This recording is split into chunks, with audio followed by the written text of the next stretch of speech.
legends never die. Video games, movies, sports on the line. Your favorites carved in stone divine. It's all about your top four, nothing more. Rushmore Show kicking down the door. Ranking the icons, the greats we adore. It's all about your top four, nothing more.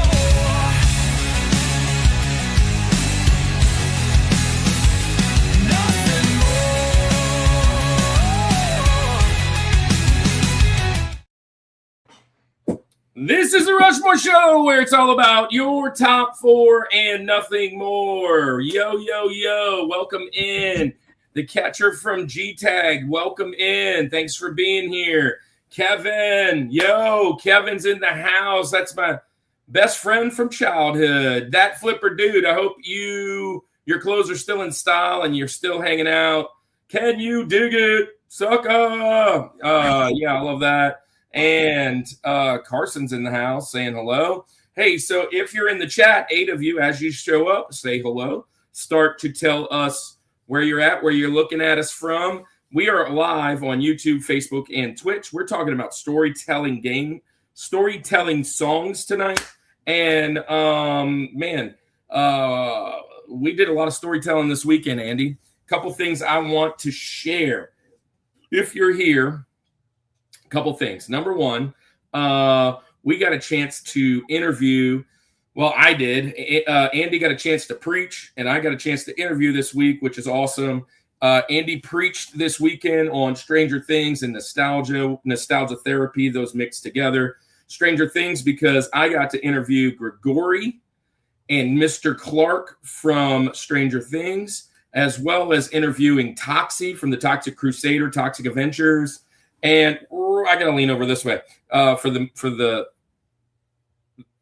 to fit. 16 in the house, 25 in the house. Man, we're jumping there. Those shorts, don't go nowhere. Shorts, stay here, because if we break the record, I'm eating Bean Boozled tonight. The record is 42. 41. Come on, build it up. Let's go. Let's break the record. I'll eat some Bean Boozled. So here it is. Say hello. Say where you're watching from. We're talking storytelling songs. Andy, couple things. I also got to we also got to talk about at the convention. This is the best convention as far as ministry goes. We've had a lot of really good conventions, but this time we got to preach. And over the course of 2 services and a panel, right? The 2 services and the panel, we had about 100 people in attendance. We had some people give their life to Christ. We had some people ask a lot of really good questions. And Andy, we've been talking about this. I made some of these Christian creator directories. At least one of our guests are in this tonight. And I handed out every one of these that I printed, which is awesome. That's the first time I've handed any of these out, and I handed out a bunch. So I got to print some more. It was a good time. Andy, how'd you feel? It was a blast. I always love STCC. Hey, I know he may not be watching, but hats off to Ben Robert and Sarah and the whole team over there. They put on a world-class con. Just a great time. I mean, hundreds of vendors at this thing. You heard Kenneth Bird in the house. God's country, huh? Texas. Dylan's mom is here. Dylan's mom in the house. Mom always comes and shows up when the youngster's on. She's here to shine. Yeah. That's the kind of parenting I like to see. So it was a great time, man. We had a blast. Like Kirk said, all of the ministry that was happening. We had our brand new first time reboot ministry t-shirts on display that was happening. Andy, thanks for saying that. So it's not this shirt, by the way. This is the old school. This is what we've been wearing from the beginning. But we got a shirt that says, "Ask me our origin story." And on the back says "Nerd in the Word." Really awesome. And the "Ask me our origin story." Not one person really asked me during the convention. Well, I'm on my way home. I stop at Buc-ee's. I'm going into I'm looking for where you see the Buc-ee's in Louisiana or Mississippi is a little different than the other Buc-ee's, right? And we're looking all around for the chicken. So I walk over. This guy looks like he needs something to do. He's behind the counter. I said, hey, man, where do y'all keep the chicken tenders at this one? And he's like, well, I know where they're at, but first, tell me your origin story. And I was like, dang it, I'm not ready for this right now. I have not put this together in my head for a Buc-ee's introduction. Jesus loves you. Jesus loves me. We had a great time this weekend hanging out with a bunch of nerds. That's my origin story for right now. Thanks for asking. He's like, good, that's awesome. Chicken's over there. So then we drive down the street, and Cannon's like, Dad, that didn't go very well. I'm like, no, man. I was so like, I wasn't ready, right? And 44. We're almost there. Wait, what is the record? 46. 46. No way. Come on. Two more. No. Go the other way. Go the other way. So look, if we get the other way, I eat bean boozled. Hey, so here's the deal. Then we drive up the road. We go to the next Buc-ee's. I walk in. I am dead tired. You know, I got home at like 1 a.m. When I got to that Buc-ee's, it was about midnight. And I'm walking in, and I take a left to go in the bathroom, and this wonderful lady is coming out the bathroom. Her direction, you know how Buc-ee's is. You go like that. And as I'm coming in, she goes, oh, excuse me, sir. And I was like, yeah, and I got to go. I'm tired.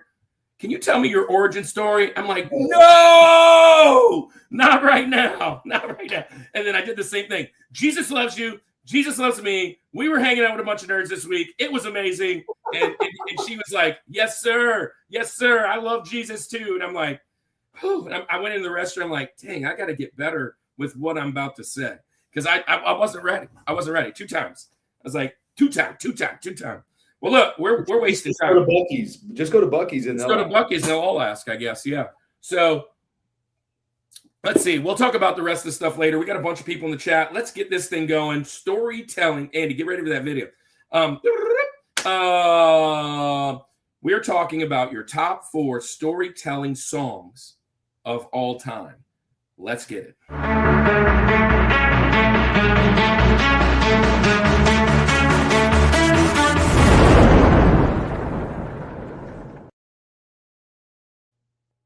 What's up, Patrick and Bryce J. Dub? Welcome in the house. Oh, by the way, here's something. All 18 of you, before you head out, on Instagram, I posted a contest from our convention friends. Yes. Everybody go over to the convention. I'm holding a shield. I'm going against one of my favorite people, Carnage Nola. He's been on our show. He's a wrestler. I have to... Yeah, is it Carnage? I'm not against Carnage. Am I against Carnage? You're against Carnage. I'm against Carnage. Go over there and vote for we I got one more round, I think, which looks like I'm going to be against John or Johnny. And we're going to take this thing. So go over there to the thing and vote Kirk or Rushmore Show. Do that. But while you guys go and do that, let's get our guests out here. First, let's welcome. He's been around a very long time. I don't know how many times he's been on, Andy, maybe 12, 13, 14. I don't know. I think it's this. I was looking. I think it's 9 or 10. He hasn't been on this year yet, but let's get him out here. Welcome our boy, Pastor, our dude, Dylan. Hi, boys. Rubbing on you. Now, Dylan, you're going first tonight. So let me get our other guy out. He's going to share. He's new. So everybody, big round of applause. Welcome to the show. Fellow, you'll find him in this. I've showed off his devotional several times, but it's not in my stack right here. But welcome to the show. Tony Talavera from Nerd of Godcast. There it is. I brought the devotion. Yeah, always everybody keep it within arm's reach, my go friend. pick up that Devo. It's amazing. We actually got some friends in that because, we're a part of Culture Box, and Francisco's wife actually wrote 2 of the things in there, I believe, or collabed. Yeah. But yeah, welcome to the show, Tony, Thank Dylan. you. We're talking storytelling songs today. So excited. Yeah, man. So before we get in, this is our time for our creators to shine. And Tony, you've got a lot of footprint on the internet as far as creatorship and Jesus. Tell everybody what you've got going on in your corner of the internet. Thanks, Kirk. But before I do, could you tell me your origin story? Oh, yeah. I love Jesus. You love Jesus. We had really fun with a bunch of nerds. And yeah, I got to go to the bathroom. Now, where's the chicken? No, thank you so much, man. I'm honored to be here, man. I love the concept. I love the show. You guys are great. I've really enjoyed the time that we got to spend together, leading up to the show tonight and talking, leading up to this time that we'd come together. My name is Tony Talavera. I live in beautiful Orlando, Florida, and I'm a former puppeteer at Disney from many, many years ago, and a veteran youth pastor. I served 24 years doing youth ministry at the same church. By God, I don't know. They couldn't get rid of me. I couldn't get rid of them. I'm currently the lead pastor at View Church in Longwood, Florida. That's VUE, Vision, Unity, and Engagement. And I bring all of my Christian passion to my nerdy fandoms, and we smush them together in a little peanut butter ball we call the Nerd of Godcast, where Christ culture and nerd culture come together for some sweet, sweet two-player co-op. And we have communities online. We have community that meets in real life. We do outreaches at conventions. We just got back from the MegaCon in Orlando, where 200,000 of our closest friends all got together in a big old room to celebrate all of our fandoms. And we just go out there to bring faith, encouragement, and a little bit of love, telling people our origin stories, and just because we don't know where the chicken tenders are. But yeah, I'm so honored to be here and excited to be with you. This is going to be fun tonight. So Andy, next shirt, where's the chicken tenders? Yeah. Right? Got it. Hamburger is a highway. The only thing is, you better be ready to answer that one. Don't tease me with the chicken tender. We have a shirt, or at least a sticker that needs to come out. That we were actually, Tony, talking with a guy. His name is Hammy and Son. Go check him out. He does. Hopefully, he'll show up in the chat tonight. Every once in a while, he shows up. But he does pack ripping of cards with his son, and he is a former veteran, and he talks about PTSD quite a bit. And he was on the show, and we were talking about top 4 hamburgers of all time. And he gave his testimony, which he should have died multiple times, and he's given his life to Christ. He loves Jesus. And just a bunch of stuff, and he's, again, veteran. And we were talking, and he goes, I don't remember how it actually got there, but was it Andy? Which one of us said it? Was it him, me, you? I don't remember. I think he said. So basically it was, we get on here and we have a great time, and that's awesome. The hamburger was the highway, right? But because we're talking about hamburgers, but Jesus is the point, or something to that effect. And I was like, bro, we're making that. And so I did a little design for it so we could do a little sticker. But thanks for being here. We've been admiring from afar. Andy and I are both doing devotionals. Andy's doing one called The Bible is Metal. I'm doing one that is called Reboot 365. I just dropped week 16 today, so that's up to 112 in a row days that somebody has gotten a devotional out there. You can check that out on our website. But Patrick's dropping his top 4. But I wanted to share quite a bit. I will throw up some of our friends, and you'll probably know some of these. But yeah. I kind of I'm like, hey, and usually yours is in here, Tony. But I mean, I'm not trying to promote, but you keep bringing it up, so I'll keep bringing it out. I don't know where it's at. But so we've been watching from afar and really celebrating. And I sent you a message, and I'm so glad that we were able to connect. You were able to help us with a few things, kind of just talking convention ministry. We love your booth. I was like, bro, we got to steal that. That whole Willy Wonka tickets all around, and the ping pong balls. We were watching, like, dude, they got some good ideas.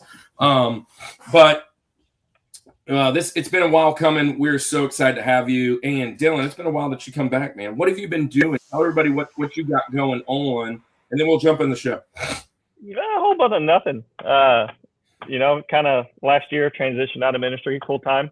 Went back into working and stuff like that. Got a couple health updates lately. Got diagnosed with diabetes this week. So kind of living a life with no soda this week, and it is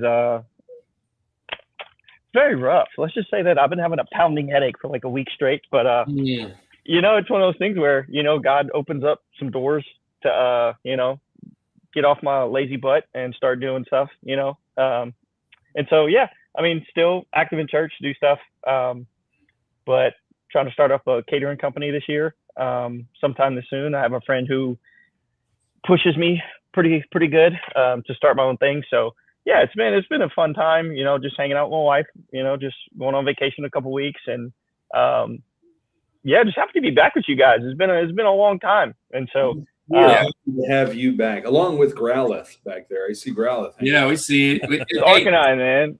Oh, it's organized. Sorry, my bad. Speaking of that, for the very first time here on the Rushmore Show, we are doing a Pokemon episode in the movie series coming up next. And we have 3 Poketubers coming on to hang out with us. I'm going to have my son right here next to me, kind of running the show for that one, because that is out of my realm. Speaking of that, Kirk, I've been on the hamburger highway a long time, but I've never heard the word Poketuber before. Yeah. Well, that's being around this stuff. Yeah, Arcanine's always been my favorite, and then they finally made a plush.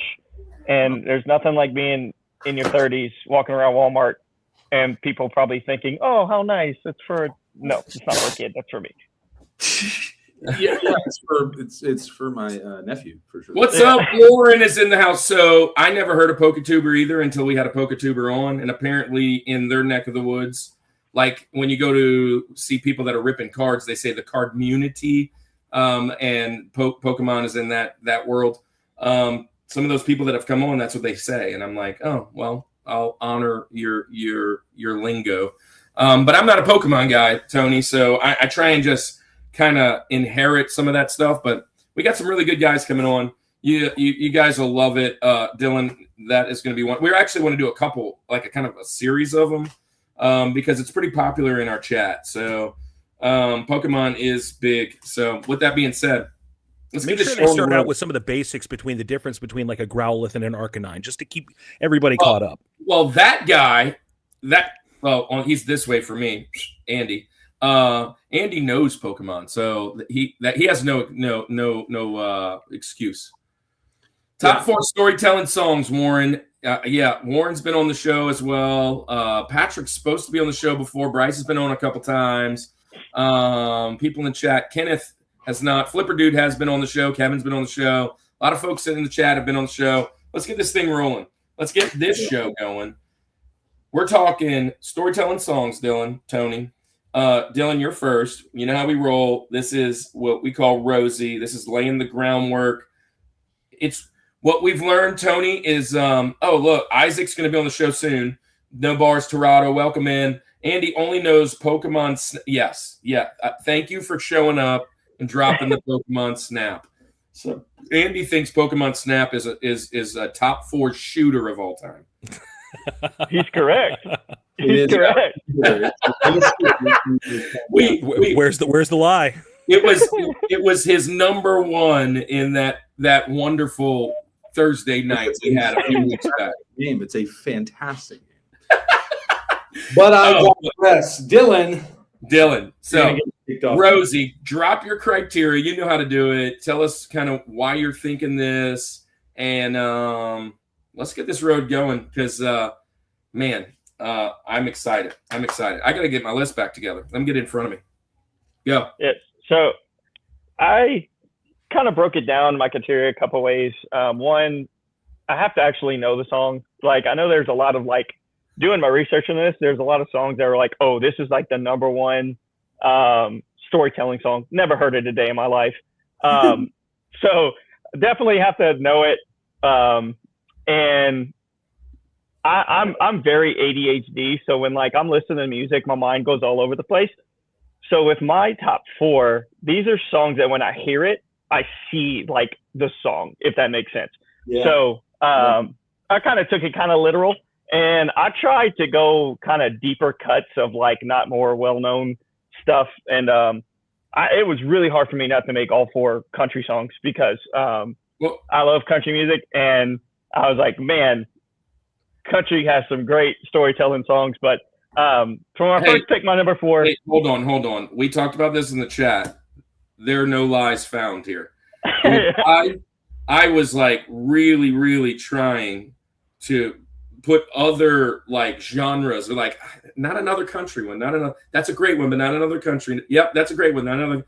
But it was hard to keep them out. It was, and I'm not even a real big country guy, but when it comes to this topic, but so you know the comedian Dusty Slade, he's got a great line about country music. How he says it'll make you reminisce about times you never had.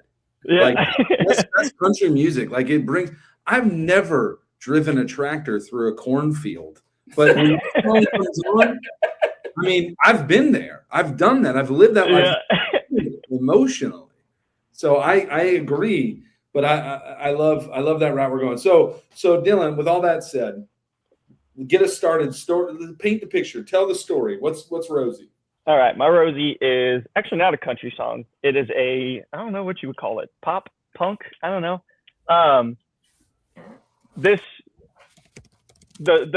song comes, first time I heard it is a story, and it's all in itself. I was dating this girl, and we were both into music, and like when we first started talking, we were like, oh, what kind of song do you like here? I remember it was like, well, what's like your favorite sad song? And I was like, oh, I don't know. We're doing a favorite sad songs coming up, by the way. Oh man, well this one. So this song is, I remember she played it for me. First time I ever heard it. And we're sitting in her front yard, and I am like almost dry heaving because I'm like, why would you do this? Wait a second. You just met her? Wait. You're just starting to date her, and you're dry heaving over a song? That's why we're still together. This is a super sad song, but man, the story is just really cool. It's a band called Parachute, and the song is called Forever and Always. Not a very popular song, but just to give you a generic story, wife or a fiance gets a phone call that her fiance has been in an accident. And she goes to the hospital to meet him, and he's saying, I'm going to love you forever and always. His health turns for worse, and he starts to die. And so she calls in the chaplain. They find an old couple who has a pair of wedding rings, and they get married. And as he says, I do, he says, hey, I'm going to love you forever and always, and dies. Super, super sad. But man, when you think about like in the scheme of things, like, man, it was like, they loved each other so much that like they could not go on, with him passing away before getting married and just proclaiming how much they love each other and like they'll always be in love with each other. The tempo of the song is like upbeat, which is like the part that gets you is like, oh, you hear the intro come in. It's like, oh, this is a nice song. And then you start driving and you're listening to the song and you're like, oh, okay, this is real sad. This is really, really sad. And man, it is a crying song. But man, yeah, it is super, super sad. But again, when it comes to like love and just loving somebody, I couldn't imagine putting myself in those shoes, but that's going to be my Rosie. Wow. Bro, dude. So I was joking earlier. I am a softie, bro. Listen, when I was younger, they called me Emotional Kirk. I will cry for just no apparent reason sometimes. And going through my list and digging, I was like, oh, I'm thinking, my wife and my kid just got married, and my dad, we just had the anniversary of his passing, and like all these things. I'm like, oh, I remember that. And I was like, man, I love these topics, but I don't know that I can add another one. This is tough. And so, by the way, guys in the chat, we're going to have a Spotify list of all the songs said tonight, because you know how YouTube's does it. The YouTubes, they say you can't play a lot of music out here that isn't yours. So, but Spotify says play all the music you want that ain't yours. It's awesome. So we're going to make a Spotify list, and you guys can go and check that out. We don't get anything from the Spotify list, but what you will get, it's a part of the show so that you can hear all the songs we're talking today. And so don't worry about it. We'll make sure we add. Even the Benjamins are going to be in there. But I do want to say this song is a banger. That's the first time I ever heard it, and yeah, it's kind of pop. I don't know. Yeah, and Parachute's kind of like a poppy band, but I was like, when I heard it as a teenager, I was like, oh man, this is sad. But now being married and like just the idea of that, I'm like, well, there you go. Oh geez. So now like I haven't heard it in a while, and like I heard it again like 3 weeks ago, and I'm like driving, and I'm like, oh geez, like this is going on the list. It's got to. Tony, Andy, have y'all heard this before? No. Where would you stumble across? Like, you're listening to WSAD, songs that are guaranteed to depress. Lock it in and rip the knob off. Like, where do you just stumble across a song that's that sad? Yeah. Oh my God. Like, you gotta go looking for it, man. I'm looking forward to the sad songs one. Because have you seen I'm sure, Dylan, you've seen the real one. Maybe you all have, but it's is it from The Other Guys? And Mark Wahlberg's talking to Will Ferrell, and he says, "Man, you really like those songs? They're all sad." And Will Ferrell's like, "Yeah, I love them. They're full of rich culture." It just makes me think, like, there's so many songs, again, like country, that I'm like, we talked pop punk a couple weeks ago. Hey, let's catch up with the chat real quick. So, Kevin's, we got to pin this. Can we pin this? Pin him out of the chat. I hope we get a place soon, Patrick. Yeah, Patrick, once you get your place, you're on, dude. You are on the episode. Let me know. Mr. Sneaky, which is Warren. This is a buddy from my neighborhood back in the day. He dropped his 4, his 3, and his 2. I guess he's going to hold on to 1 for later. There's one way up here. Oh, the artist storytelling. I almost put that in. Is it part 1 or part 2? Or are you putting them together there, Warren? Artist storytelling part 1 and 2, smashing them together as 2 songs into 1, which is probably smart. Damian, D-Max, Scarface, Hey Joe. Yeah. You got a lot of guys that we're talking to. This one. Oh, yeah. Red Bar shout out. That is a great one, Steve. That's a good pick there, Steve.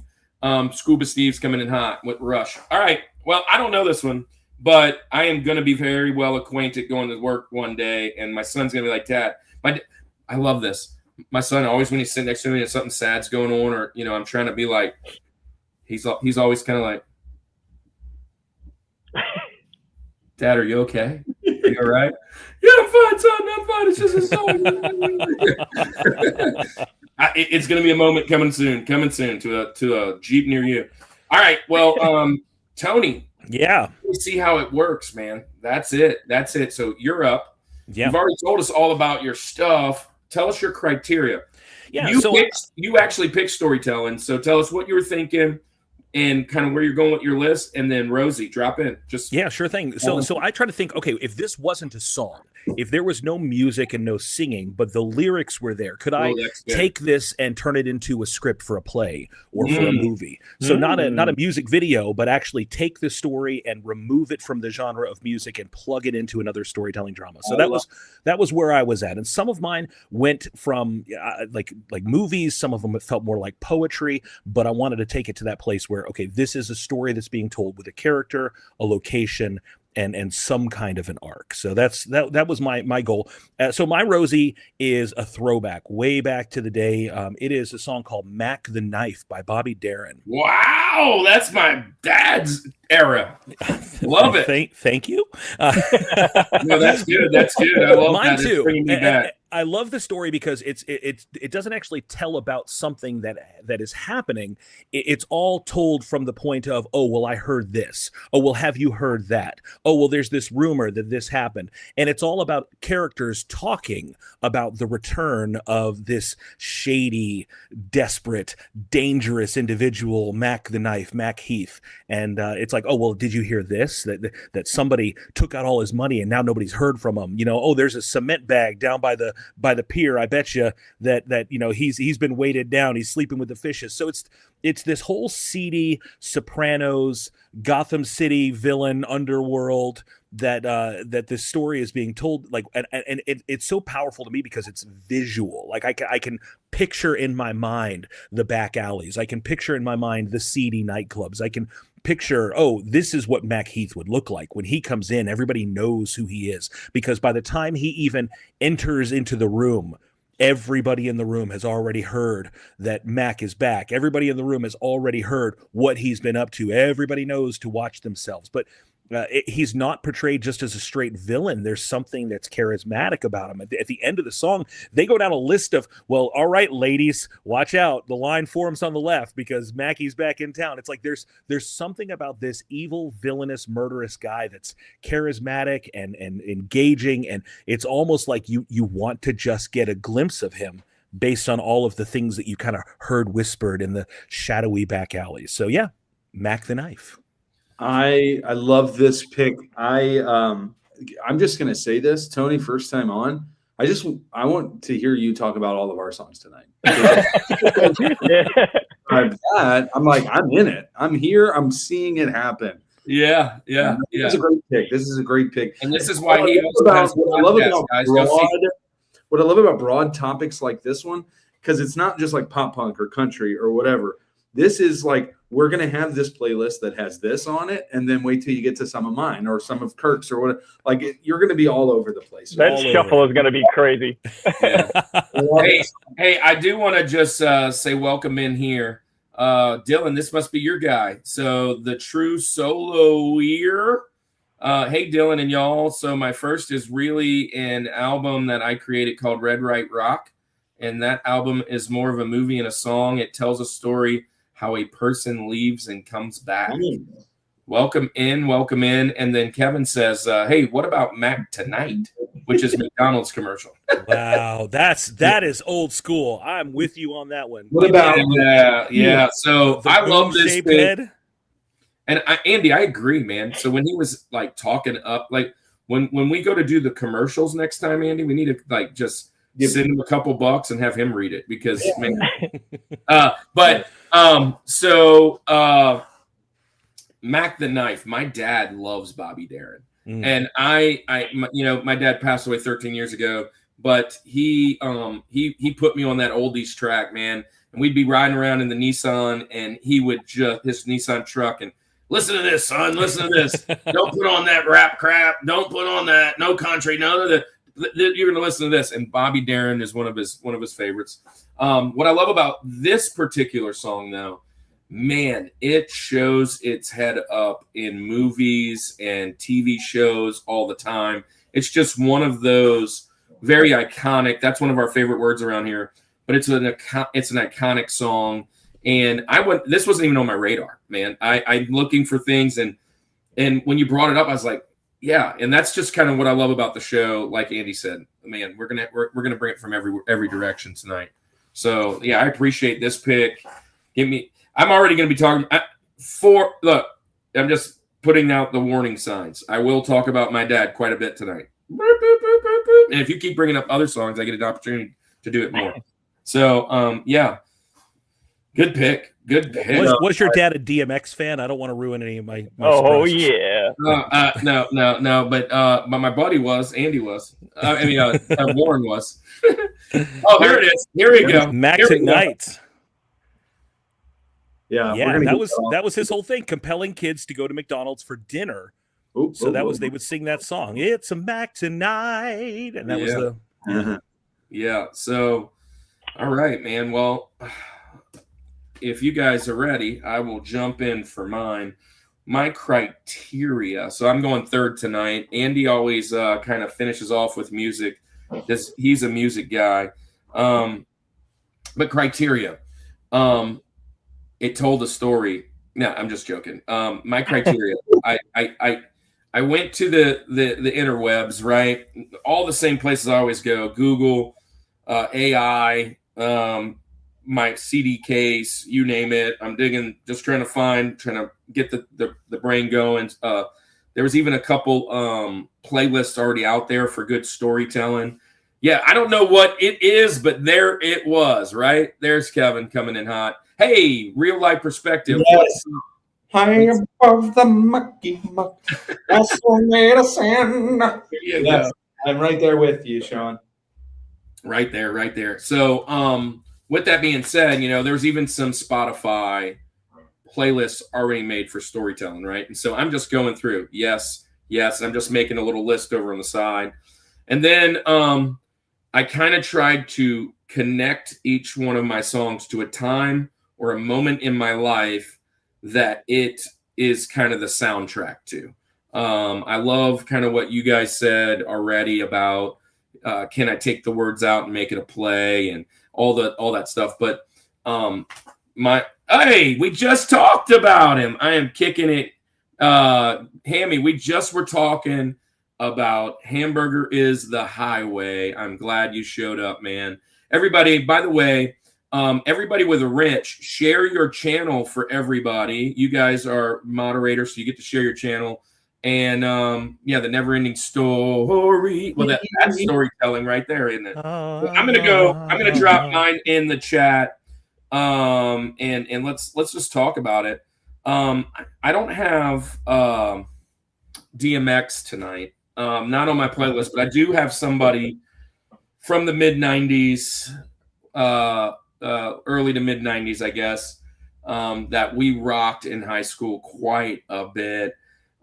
This actually came out in 95. And if you're from my era of rap, this is probably the GOAT, or at least the Link, the Georgia the Link. But I'm going with Tupac. And the reason I picked this specific one, the storytelling of this is just phenomenal. Tupac is telling a story about his mother and about how he became into the scene and everything she did for him to make sure he got where he needed to be. And I lean that into my parents quite a bit. And me and my guys used to listen to this. I can remember sitting in my low rider freaking Mazda B2200 with 10s and 12s and it's slamming and listening to this, and it puts it back on a little chill, because usually it's a lot of fast stuff. But I'm going with Dear Mama. Man, 1995. Wow. It's just powerful. It's honest. He's talking about mom.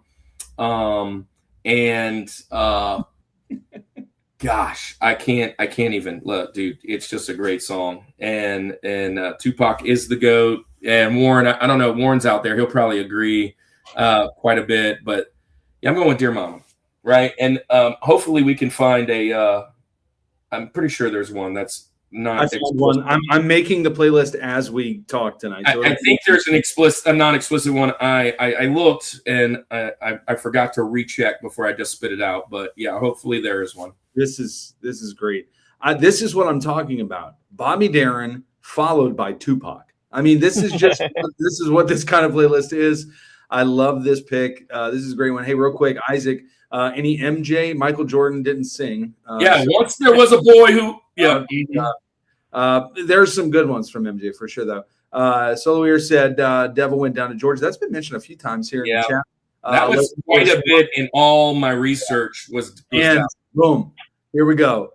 I mean, Jessica coming in hot with Fancy. That's a good list. That is a great list right there. Lucas Graham, How to Save a Life. Don't take the girl. If you don't cry when you hear Hammy's got it right there. Acknowledging Tupac, mother for her struggles and addictions. Andy, you hit it and I hit it too. Yeah, man. Someone that is, so Andy mentioned it earlier in our pregame in the green room. Andy, you were like 10-ish years sober on May 30th actually. It was kind of a wild weekend. Is my 15-year sobriety date, and that's the date I wasn't actually, I didn't meet Jesus yet, but Jesus met me. And so I love the addiction side of things that you do, Hammy. I appreciate you being here, and that is also a big point there. I mean, that's just that hip hop life. And I don't really listen to this too much anymore, but man, the minute I hear that, I listen to it kind of doing this, and I wasn't even listening to the lyrics, to be honest. I am like flashes of me in the truck with Rudy and Barrett and Wayne and my parents and just life. And then thinking about my kids, would they ever, if they had the opportunity, sing something about me, the honoring. And dude, I just love storytelling in general. So I'll let you guys talk. Any thoughts on Tupac down there? That's one of the things that I think it's just it's a layup. It's a good answer that seems to be kind of a sneaky answer, because it might not be what somebody thinks of, but it's so powerful because it's not just a story for a song. It's his story. Right. It's almost like the story of a song of his story.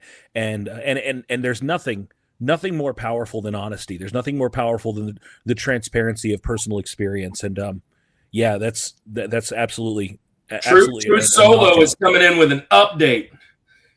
Eric Church. Yeah.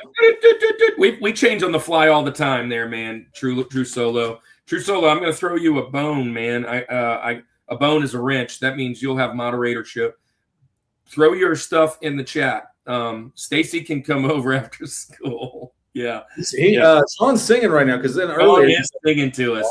Sean, by the way, is a great. We were talking the other day. Dylan, you need to get on this train. Hey, Tony, do you play instruments? I play drums and bass guitar. Hey, drum and bass. So here's the thing. Andy's trying to get together. We have probably had about 25, 30 people on our. Dylan, you're in on this too, just so you know. That's been on this channel that plays some instrument. And Andy wants to get together one of those things where everybody's playing something in a different place and they'll all do a song together. I will sit there and just admire from a distance. Percussion. Yeah, now, I play drums and bass, meaning I'm not a drummer or a bass player. I play drums and bass. Yeah. So and that is by necessity. That is by being a long-term church employee, and sometimes the drummer don't show up. So I just had to learn how to do it. Yeah. You know how to play bass? No? Okay, we'll get on stage. Yeah. You'd make a perfect bassist. Bass was remarkably easy to learn, honestly. Like if you're a bass player, and you're a great bass player, brag about it. But if you're not a great, it's like you can be really like technical, or like when a G sustained 7 chord throws up there, you're like, oh cool, G. Like any of that other stuff. I don't have to do anything with my pinky. If you're playing a Chris Tomlin song, you might not even have to leave the same string. Well, the church bass guitar only has 1 string anyway. That's exactly right. Hey, Hammy says he plays tenor sax. He's in. Hammy's in. We just went like Kenny G, dude. We're gonna have to do like a Mighty Mighty Boston song. I gotta go find my wallet chain somewhere. Andy, you're up. Storytelling songs, dude. I mean, criteria. It doesn't really. I didn't have to like reinvent the wheel here. I mean, it's a song that tells a story, but it's also songs that I really like. One thing that I did notice is that there are a lot of songs that are out there that tell stories that I have no idea what they're talking about. It's so hard to follow what the story is. So you think about some of those concept albums that were out there. So if the story is too unachievable, like I know they're telling a story, but I don't connect for one reason or the other. I wasn't picking it. These are also songs that are just constantly on repeat for me, which Kirk would not surprise you, because I'm like with many things I nerd out about. Things are on repeat. I should have something called on repeat, because that's just what I do when I watch TV shows, when I watch movies, when I listen to music. It's just always on repeat. Yes. It's the equivalent of being the guy who only orders chicken tenders, not at Buc-ee's, but at the restaurant. I know what's good and I go to it, and it's comfortable. Anyway, so these are songs that have a place in my heart for that reason. And then they just, there's a great story to it. I'm only mentioning one country song, and I'm going to get it out of the way right now. I could mention so many. They were talked about in the chat. I thought about Reba, Fancy, just a crazy song, crazy story. But when I really thought, I was like, man, if I could just pick one country song that told the greatest story for me, that kind of like some of the other guys said, I see a music video happening, and it's not even the music video, but I just see it being played out because it's so well told a story. This guy, when he sings it, the emotion that this guy sings with just ties into it as well. When you see this live, it's just like it's a movie in itself. And I'm going 3:30 in the morning. Oh yeah, not a soul in sight. I'm going the Thunder Roll. Looking like a ghost town. Dude, it's poetry. It is so well written. It is so, the music, how the music ties to telling the story too, I think is really a cool thing that you don't may not appreciate unless you're really into the music side of things too. But man, some of those hits that happen that kind of like correlate to the gunshot happening later in the song. I mean, it tells the story of this wife staying up late and worried about her husband. He's coming home late, but finds out he's having an affair, and then she like shoots him, and like it's wild. It's crazy. It's such a crazy story. Andy, have you heard the extra verse? Yes. So that's what I was going to mention. One of the cool things about Garth Brooks is that in multiple of his songs, he has an extra verse. But the extra verse in this one, it's hard to find. You can find it in live ones. Actually, Garth Brooks is really difficult to find. So on our Spotify list, it won't actually be Garth Brooks because he's one of like 4 artists who don't put their music on Spotify, which is okay, whatever. So you'll have like a tribute version of it, but you'll still get the idea behind it. I'm going Thunder Rolls. It's my one country song today, but I just think it's such a great story that gets told. And I see Max Parrish in the house. Don't Take the Girl. There's another one right there. And the Lightning Strike. So Chris Gaines, as I like to call him, I call him Darth Brooks. Yeah. But, you know. So anyway, I'm going Thunder Rolls by Garth Brooks. Yeah, Chris Gaines, baby. Hey, so this is an honorable mention of mine. First one off the board. No Benjamin for me with Garth. Here's the good news about Garth. Here's the good news about Garth. He has about 14 songs that you want to jump into that could fit this criteria. Oh yeah. And I potentially might tap into one of those later this afternoon because there's a bunch. I love Garth.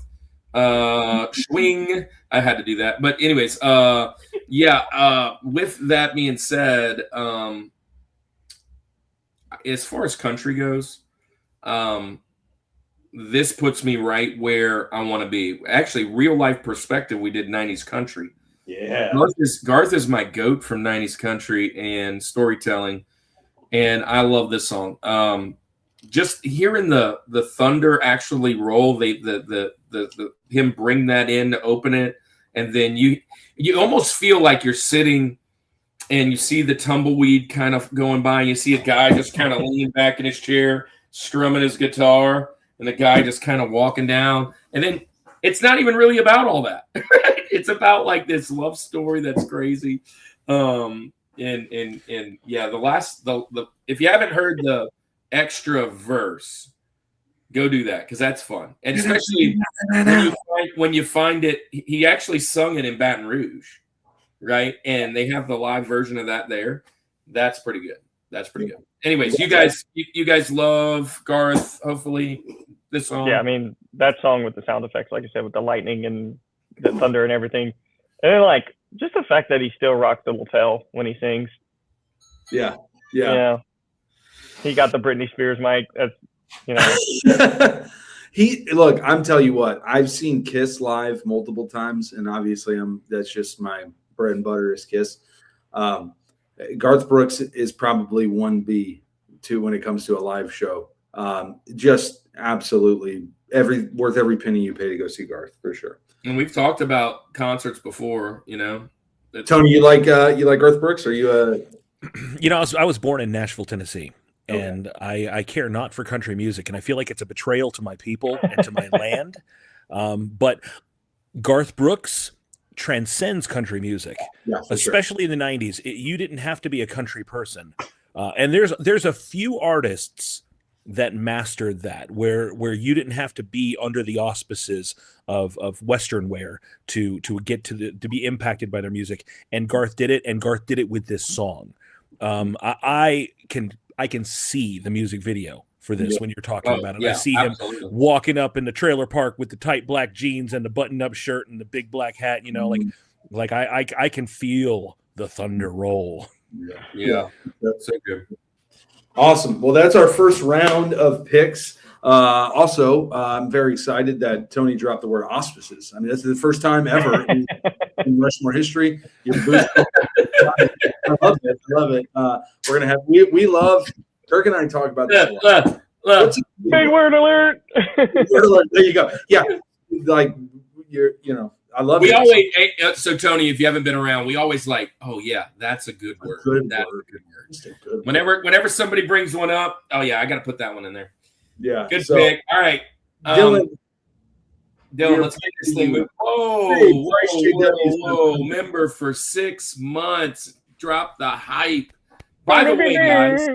By the way, guys, if you are a member of the Rushmore Show, we will. It felt like And the thunder rolls. We will do a video commercial for you to play at halftime. Bryce, we play yours probably more than anybody because you're always in the chat.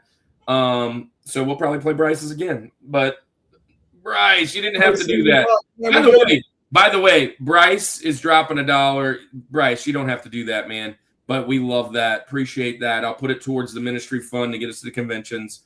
But let me just tell you, Bryce, about 3 weeks ago, was at 7,000 subscribers. Bryce, put in the chat. Where you at today? Like 3 weeks ago. I saw it was 17K. Last I saw it was like he's got like 10,000 subscribers in the last 3 weeks. Great. And it isn't like it's a new channel that's just on fire. He's been doing this forever. And all of a sudden, the last 3 weeks, the algorithm just, boom, blew up for him. Where you at, Bryce? Where you at? 7,700. But anyways, while he's doing that, Dylan, you're up. Who is look at that. 17,730. He like 10,000 for real. And it's like, all them dollars he's sowing. God is just blessing. Bless him.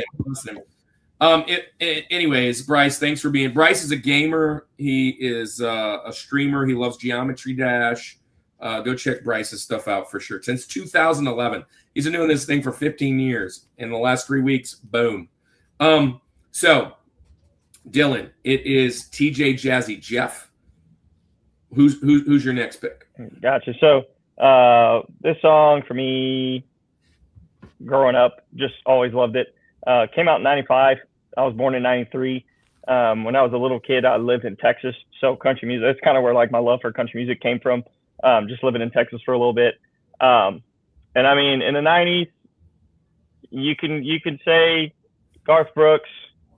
For me, it's King George.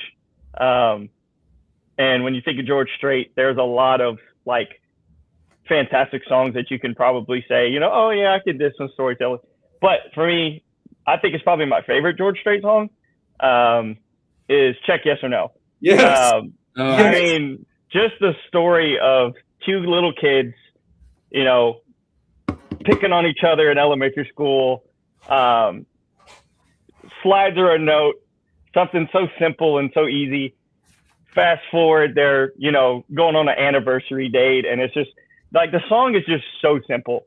And I think it's just one of those stories that like you just like how many movies you think of like follows the story and all this stuff. And I could just remember being a little kid and you know, just driving around, you know, Houston, Texas, and this song was always on the radio. And I remember, you know, I never really started singing. Like I joined worship teams when I was a teenager, but my older sister, was the best singer I know. And so I remember me and her would just sing this song all the time. And there's a lot of memories to this song.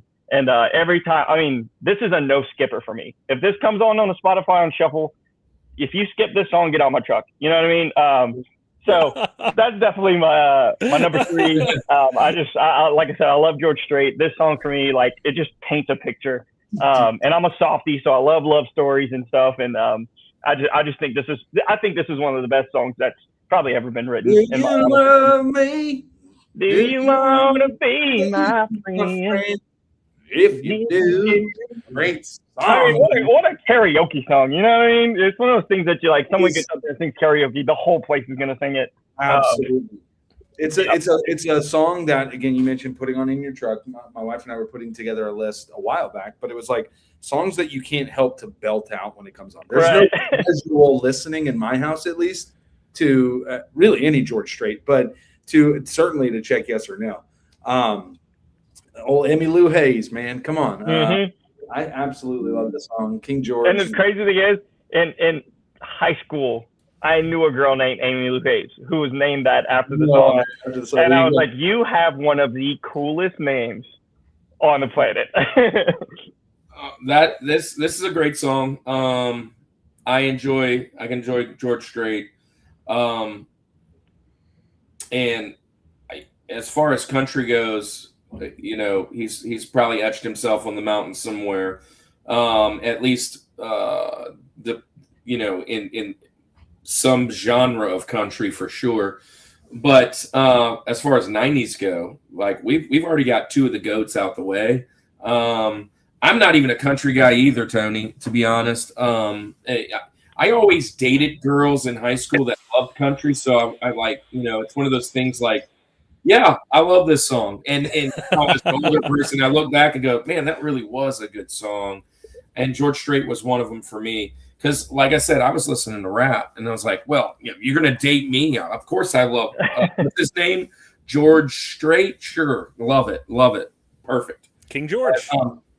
But yeah, he's great, man. Good pick. I love where I can't wait to rock this Spotify list. I'm sorry. And like you talked about seeing him live, like I saw him at when they used to have Bayou Country Superfest at the Tiger Stadium, and it was the Friday night. It was Reba opening up for George Strait, and George Strait and his band. I mean, they've been a band for 40 years together. And when I tell you for 3 hours, the only movement he did was he'd cock his leg the other way playing his guitar. Yeah. And it was like totally different than going to. But I'm like, oh my gosh, like how crazy had that band, like being in music, being in worship, like if you don't gel, it doesn't matter how good you are. And just like watching 6 guys who have been together for like 40 plus years and him just singing his songs. And I was like, I can just remember like I had no voice at the end of that night. And I was like, just to check that off my bucket list of seeing George Strait, I was like, he's got. I've only been to 2 country concerts in my life: Garth Brooks and Shania. And both of those was because a girl drugged me. So, brought you not with real drugs. A girl drugged you, or a girl drug you. But they were both great concerts. I would love to go to a George Strait concert. That'd be fun. That'd be a blast. I'm actually kind of going to a country-ish in like a few weeks. I'm going to Brandon Lake. Yeah. So he's like the worship side of He country. sings with Jelly Roll, so he's pretty. Yeah. We're going to Brandon Lake. Anyways, you're up, Tony. Yeah. Oh wow. Yeah. It's not going to be country. I promise you that. For my call this a lack of creativity or just taking the path of least resistance, but for my TJ Jazzy Jeff, I chose DJ Jazzy Jeff and the Fresh Prince. Parents just don't understand. Oh, I had it on my list. Hey. Okay? Yes. Here's the situation. And then he opens Parents up went on a week's vacation. Yeah, don't Leslie note me, buddy. Well, yeah, of course now. Okay, Yeah, a man's on fire in Ramsett Park. So yeah. Thank you. Okay, thank you. Yes.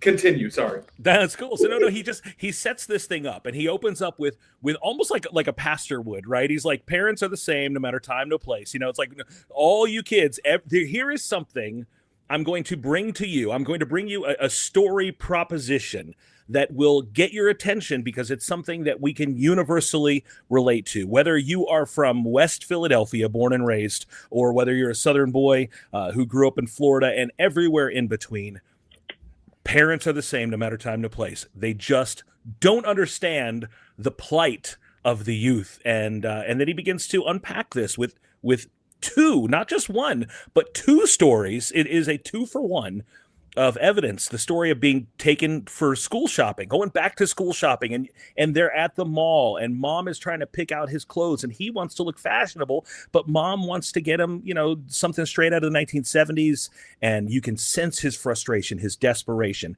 You go to school to learn, not for a fashion show, and who hasn't been there, right?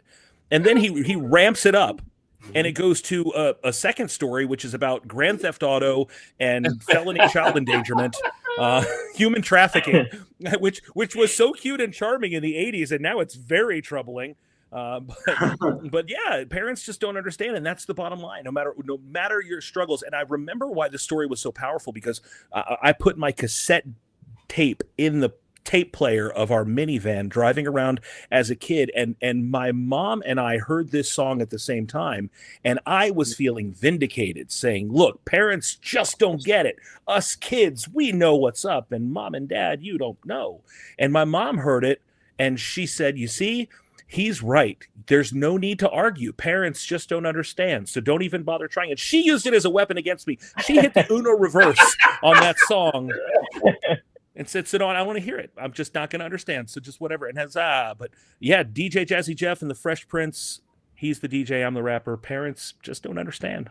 I love this pick, and I absolutely love that you said there's a fire at Ramsett Park, because immediately I thought of Parks and Recreation. Yeah. And Leslie, just the whole, it's the best cold open, I believe, in all of Parks and Rec, where she just spits off all the lyrics to this song before she finds out there's a fire at a park. It's a great one. But I do love the use of DJ Jazzy Jeff as your TJ. We try to do this from time to time. I do love the, sometimes we try to use, when we talk video games, we're like, how can we fit a Zelda game when we get to Link? It just makes sense. Like Linkin Park when we get there, or Link 182. But I will say this: as long as we've had TJ Jazzy Jeff on the show, which has been now, what episode is this? This is episode 15. This is episode 216. It's never been used properly because I've never picked one, because I've never had an opportunity. Oh, is this and I almost did it for this. But this is definitely, it pleases me that I got to go before you then. You did it. It is definitely an honorable mention for me. Matter of fact, I was laying in bed, like kind of falling asleep 2 nights ago, and I jumped up and I was like, oh, I got to put this song on there. And I leaned over and I typed it in so I wouldn't forget. And I went to bed and I was like, yeah, I'm going to keep it in case for an honorable mention, but I'm not going to say my top 4. But I can remember having this tape myself. What I love about this particularly, Will Smith, Fresh Prince, and they were, for all intents and purposes, they were clean.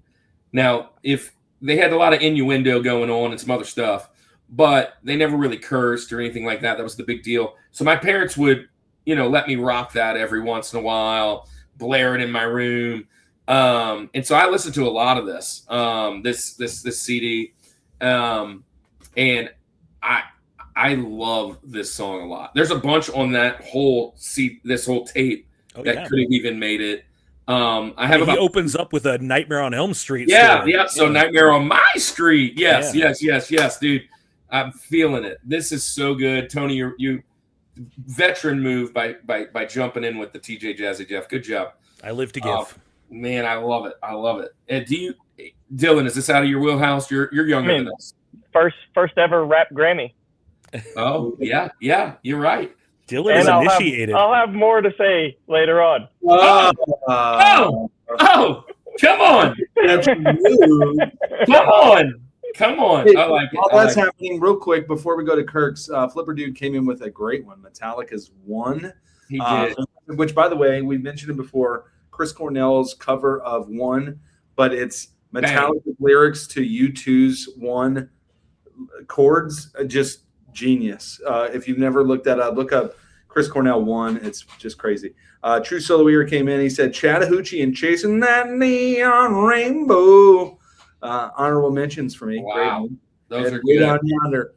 Where it's Yonder. better than things that we can't talk about. The true soloer, you've got your wrench now. You could drop if you have a page, you're now part of the fam, dude. Oh, speaking of that, since you're a part of the family, let me throw this to you. Oh yeah.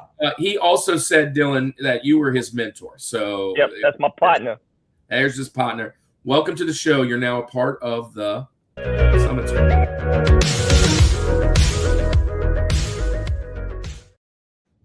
I don't mean to give you the rules about being on the Summit Squad because you're already doing it. Drop your stuff in the chat. Be cool. Watch the people in the chat. Whenever you're here, just say hello. If you're not here, it's cool. You can find us on all the stuff below, right? And follow us along. Dylan's been on the show more than we can count. Welcome. Hey, let's I guess it's my turn to jump in, man. So I hate to jump back on a dead horse. That might actually be a country song, but I'm going to go to a country song. I'm going to go to a country song, and this is probably actually I know this is definitely out of.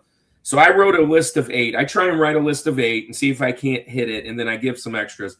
In my top 8, this is definitely the newest song on my list, which it's a country song, so it's not going back to the 90s. This guy has one of the best voices in the history of music. Yeah, I mean, he's just dead. This comes from 2020. During 2020, this was COVID time, leaning in, and man, I heard a couple other of his stuff, which then I leaned into this song, and every time I hear this song, I cry. This is one of those songs I was crying this week, man. Howdy, welcome in, Justin. 3 Good Nerds. Go follow 3 Good Nerds. Such a great card community, pack ripping channel. Him and his kids. Loves Don Mattingly, which I got to throw that out there every time. But so this song that I'm going to tell you about is about meeting Jesus. It's one of the. It's so cool. It's not a song that's really like all about the good doctrine and oh man, he said that perfect. Really, what it is what I said earlier, right? Wearing a shirt, ask me the origin story. Yeah. The origin story is basically your testimony. And this is kind of like his testimony. And it's the song, I Met God, Chris Stapleton. Man, freaking, it is a banger. His voice is amazing. And he goes through just the long story of how he met Jesus. And I relate to it so much because right about this time, a lot of stuff was going on. And when this song came out here in Georgia, I moved here to be a missionary, working in sex trafficking and homelessness. And there were a lot of times that the only thing that I could really lean on was that I did meet Jesus. And listening to this song would just get me in tears, and I'm thinking about it. It's such a great. It's a great song. Look, for my list, going from Dear Mama to How I Met God, man, talk about diversity. But there we go. I Met God, Chris Stapleton. Chris Stapleton has got one, like you already mentioned, probably the greatest voice in at least contemporary country music, if not ever. This is a fantastic one. We went and saw him live years ago, and he's just as good live. So I absolutely agree with this pick. Chris Stapleton, fantastic. Also just a great songwriter. Yeah, there you go. Three Good Nerds knows how to write a song. And, he does it. Yeah. So I agree. Yeah, I'll just say I agree. It's a great song. I love his writing. He's the type of guy that I think I would love to just sit around a campfire and listen to. Just tell me a story. Just talk to me. That's the mark of a great one. Yeah. Have you heard his version of "You Are My Sunshine"? Dude. Yeah. Dude. Yeah. His wife's. So again, I'm not a big country guy, but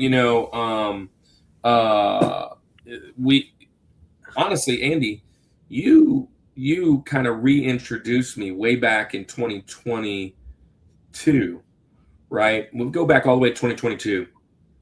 Our first year of doing this, we did top vocalists in March, the very first music.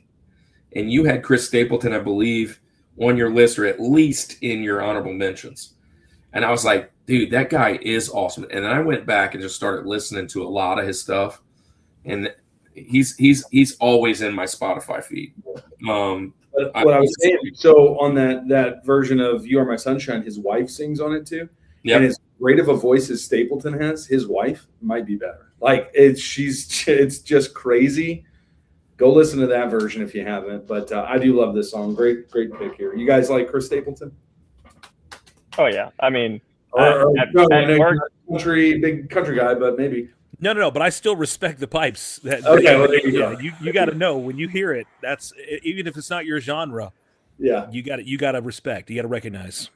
Yeah. At work, I DJ in the kitchen. So my Spotify, I put DJ on, and he's always on. And I remember my boss came up and was like, "All his songs sound the same. I don't really like him." And me and like 4 people all were like, "What'd you just say?" But yeah, I mean, pipes, and everything he does is just gold. So Yeah, absolutely. Great pick. All right. So I'm going to get to mine. I'm going to finish off our first half of the mountain here. This is the song that the second you hear the first note of it, man, you are hitting the feels. It is a song that came out in the 90s, but man, it's just never died out. I think part of the reason this is such a great storytelling song is that what's interesting about it is it's on a soundtrack, and it's a song that I guess from what I know, the movie was already written, and they were told about this concept of this movie, and so he wrote the song, and it just became a massive hit. It's actually more of a hit now than when it first came out, and I'm going with I Gotta Do It. I'm going with Iris by Goo Goo Dolls. Bro, Angels. This song, yes. right here, I mean, it first of all, if you're scrolling through TikTok or Instagram or any kind of Facebook, reels and different things like that, this song is one of those few songs that gets kind of recycled on every nostalgia one. It's the latest trend of like, hey, Dad, what were you like in the 90s, right? This is the song that comes out. But man, when you hear this song and like such the idea that like he's okay, so it's City of Angels, right? And it's written about this angel comes to earth and he falls in love with this woman. Anyway, this whole deal, but it's this idea of like he would give up heaven, he would give up all this just for love, right? Just for this woman. And man, it ties just so perfectly to the song, or I'm sorry, to the movie. Nicolas Cage, right? Hey, there you go. But I love this song so much. There's been so many covers of it, but it's an interesting one because it was a hit then, but I think because of social media and stuff, it is now even a bigger hit today. It's still charting in like the top 100 right now, and it came out like mid 90s or whatever, which is just crazy to have that long of a lifespan for a song. But I'm going with Iris. And I go around the world to sing. I might cry right now if you keep singing. Just to tell you this, someone's going to start dry heaving. So it is always this is always in the rotation. Yeah. And this is one of the songs my kids love. And we've talked about this, Andy. If we ever do perfect song, it's there. It's on my list. No question. If we talk about perfect song, pitch, just lyrics, just the emotions it draws out of me, bringing me back, and what a cool band, cool name. It's a part of a move. Like, it's just, to me, it's got everything, and it's underrated because Goo Goo Dolls should have gotten way more. But yeah, and some people would say it's overrated, but I don't agree. Those people are wrong. Those are the people you don't need in your life, Kirk. That's right. We don't need that negativity. But yeah, love this pick, dude. Perfect song. Yeah. Goo Goo Dolls are interesting too, though, because if you go back, and we've talked about it a few times getting into music, go back to their first album. That's not the band you think would put out Iris. They were like a skate punk thrash band back in the day.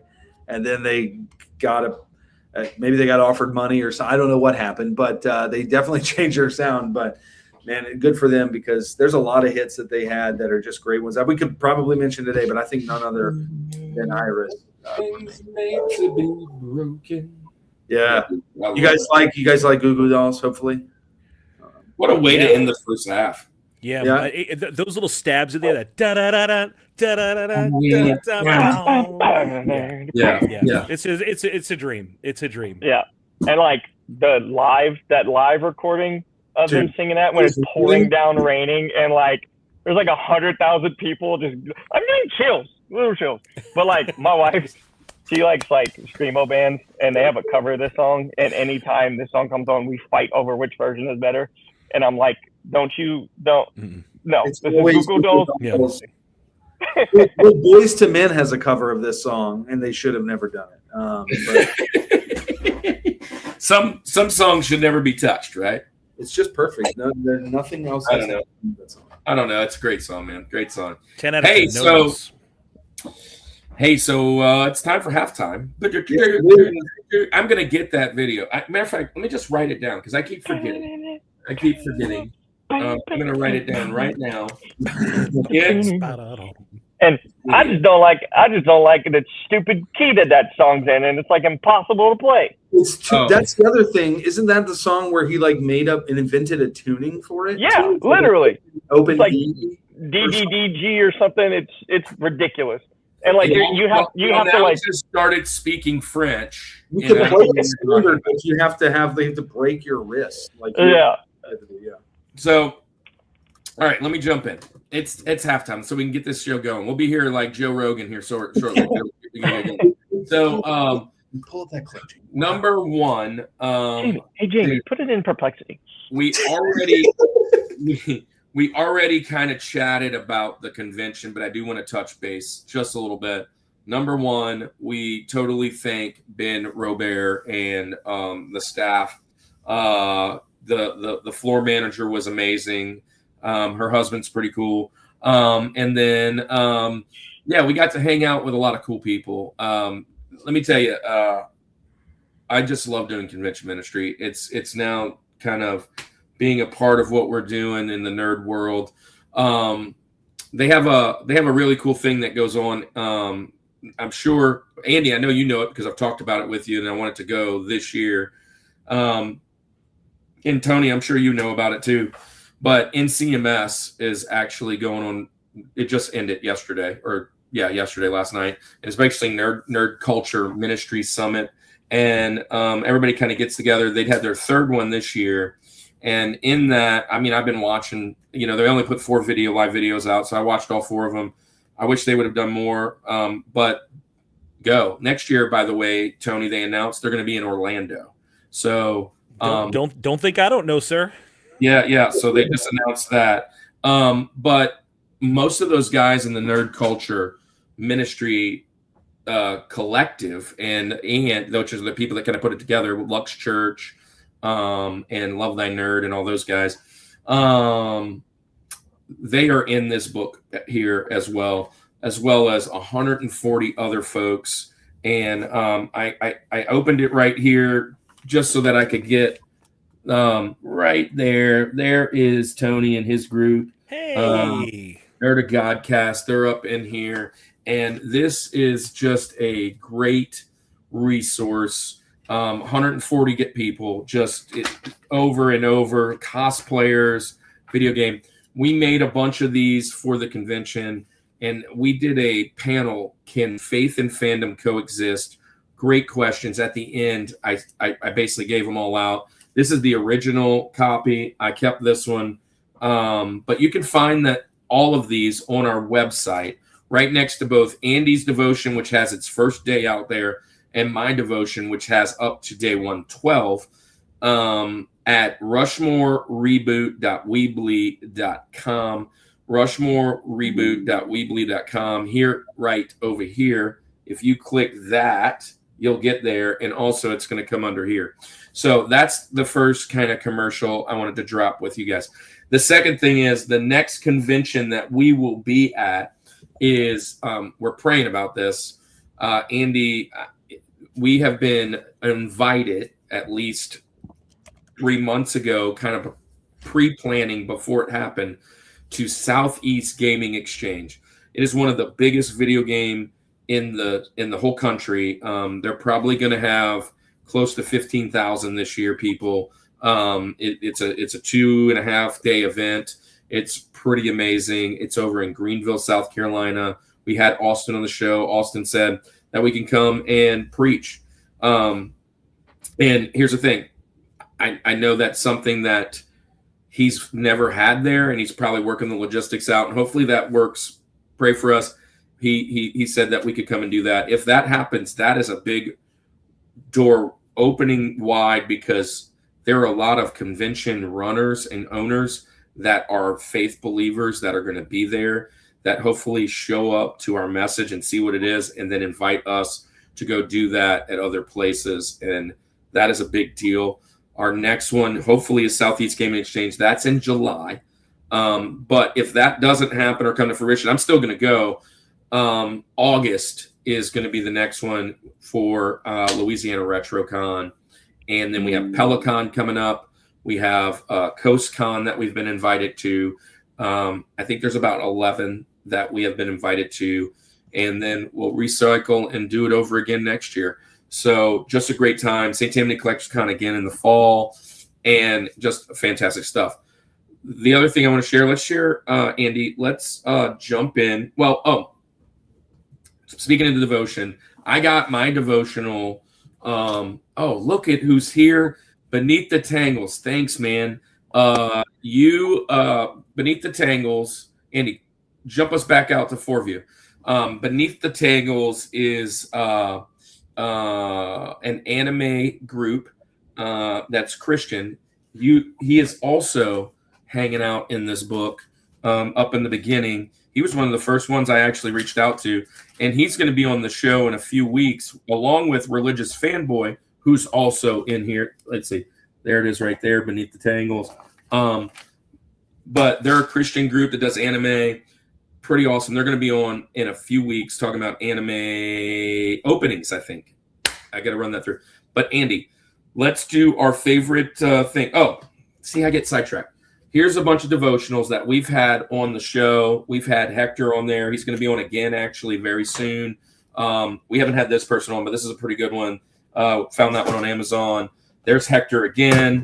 They're going to be on in video games, I believe. But this is Finding God in Video Games with, what's his name? Ariel and... What's his name? Help me out. Anybody? I can't remember. He's going to hate me for that. But Ariel and his wife's name's Ariel. But anyways, they are finding God in video games. We got inspired from all these, just like Tony's, just like a couple others that we found. And we've done ours. Hopefully one day we'll put it in book form for you guys. Not to sell.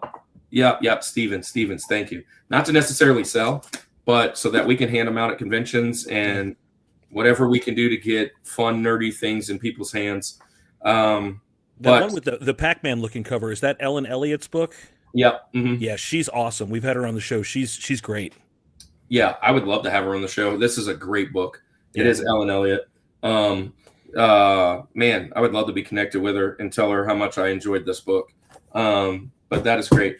But with that being said, Andy, let's pay the bills. Not really, because none of these guys really pay us. Bryce did. Bryce sent us $1. He did.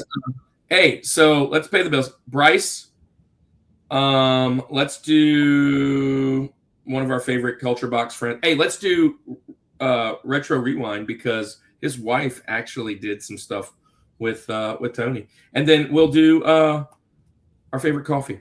What's up, people? Here we go. Check out our friends over at Retro Rewind Pod.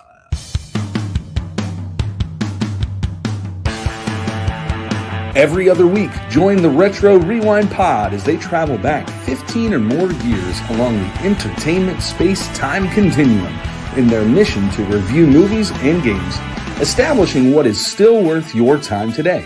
Expect fun banter and trivial insights from Francisco, Paul, and rotating guest hosts who are all out of time. Let's face it, at-home coffee can be pretty stale. Coffee at home doesn't have to be boring. The Village Coffee is here to deliver the flavor. The Village Coffee roasts coffee every week and sells online. Go to villagebeans.com to order your coffee today and use discount code Rushmore for free shipping. Bryce J.W. is a full-time content creator, collector, and streamer, spreading kindness one video at a time. From epic Geometry Dash runs and Nintendo streams to game hunting vlogs and podcasts, Bryce leads the Anime Armada, a welcoming, positive community for gamers and geeks of all kinds. No hate, just heart. Join the crew at youtube.com/@BryceJW.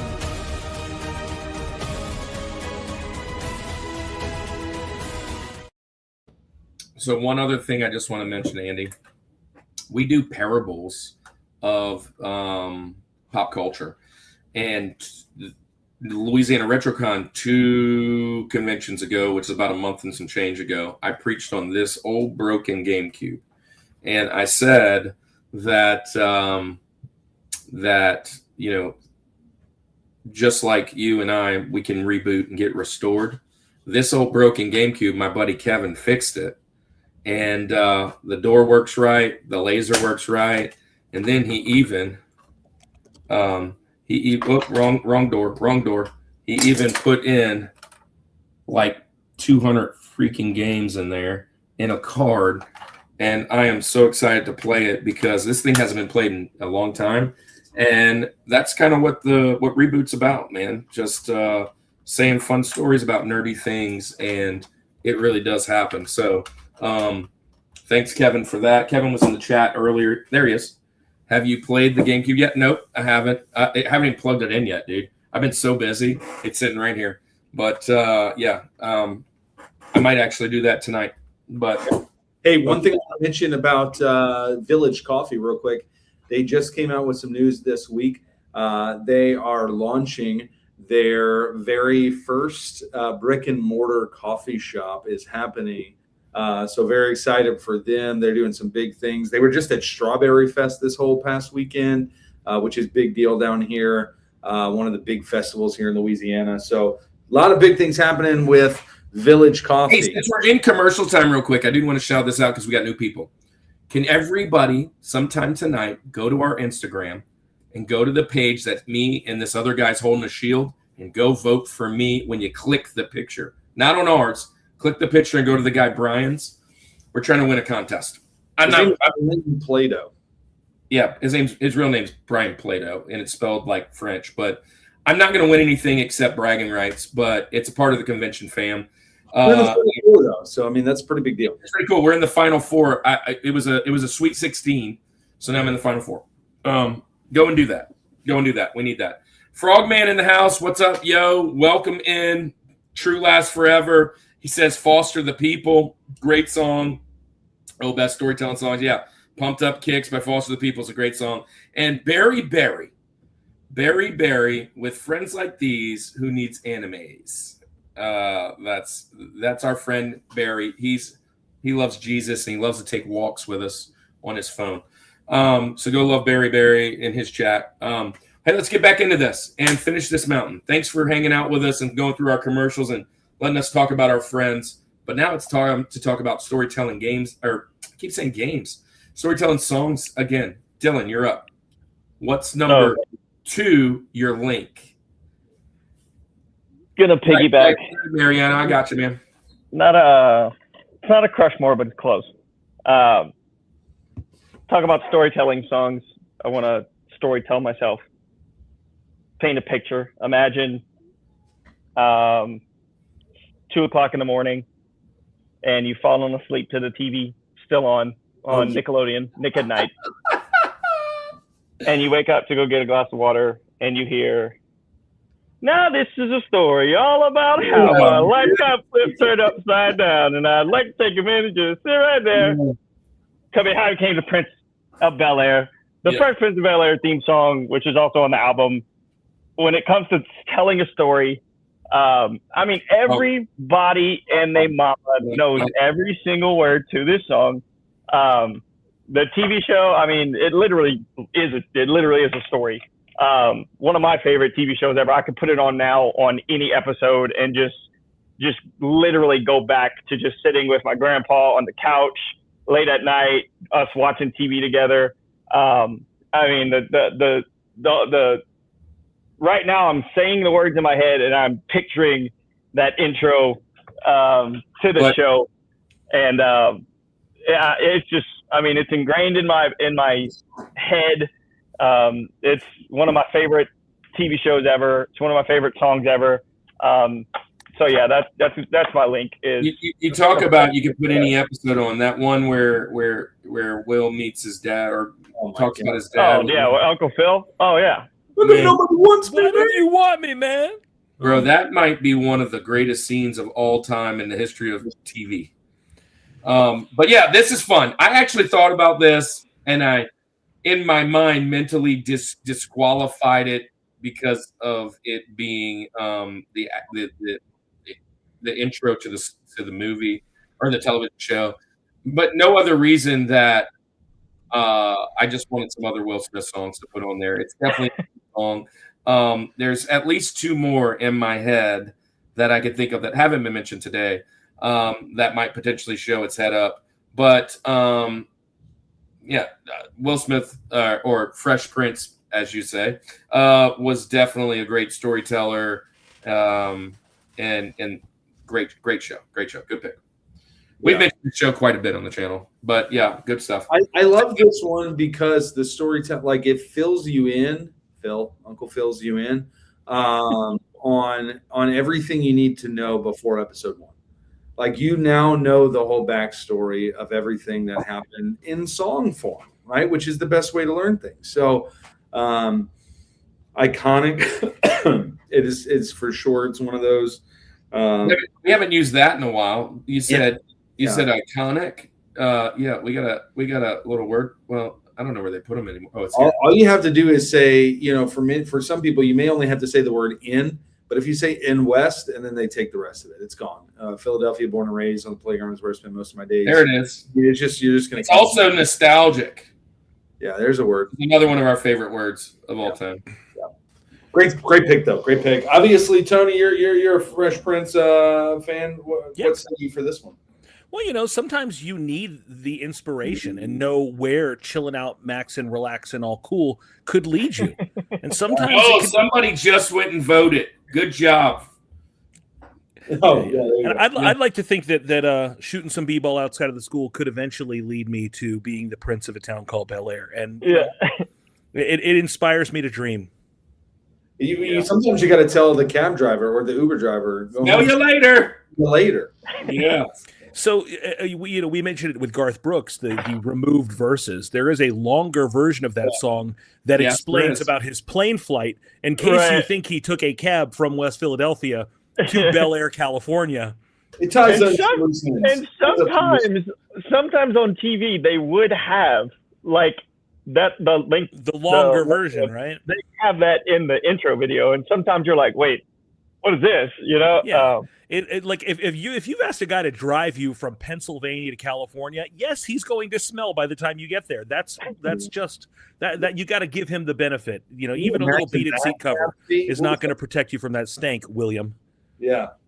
What's that cab fee? Uncle Phil was paying for it, so who cares? I guess you're right. Welcome in, Shiloh. What's up? Mariano, by the way, those are both students of mine. And Steve says Brooks and Dunn believe. Barry says he's having a hard time coming up with 4.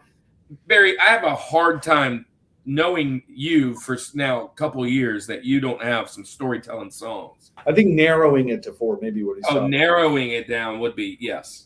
There's a lot. All right. Well, Tony, you're up. Yeah. So this is one. In my neighborhood, this might be a little more obscure. Where you guys are from, you might be able to get this on every corner drugstore, right? So it depends on if it's a regional thing or not. But this is probably as close to country as I'm gonna get in my Rushmore. Okay. But it's I feel like it's technically more blue-eyed soul, but this album had a country flair to it. It's an artist named Mark Broussard. You guys know Mark Broussard? Yes. Yeah, and this is the song from the album Karen Crow. It is called Home. And it is home. So it sounds to me like I'm talking to those who know. Yeah. This is a song about a boy and his dad and a friend named Cope driving down the road, just kind of humming a tune, and they're so moved by the song on their way home that they just kind of spontaneously come up with it. They have to pull the car over to the side of the road and they begin playing this song that's just in their hearts, even though they know nobody would hear it. And all of these cars are just whizzing by and whizzing by and whizzing by. They're on their way home, desperate, only halfway to New Orleans. But the song has just inspired them and motivated them so much that they had to just let it flow from them. And I think that's the the tension that any traveling musician, any person feels, right? Like you're out on the road and you're doing this thing that's wearing you down and you just want to get home. I mean, we've heard song after song after song about these touring artists that just want to go home, mama, I'm coming home, whatever. But the thing that keeps them away is still the thing that fuels them. And that creativity just needed to spill out. And I'm glad that it did, because Mark Broussard, this Greyhound is Delta bound. Yeah. Mark Man, that guitar. Yeah. Dude, I haven't heard this in so long. Yeah. Mark And when I heard the song the first time, and then someone showed me a picture of him, especially from that album when he was young and baby-faced, I thought there is no way that voice is coming out of that Elroy Jetson looking baby boy. And you want to talk about some pipes. Every time he comes to town, we go see him.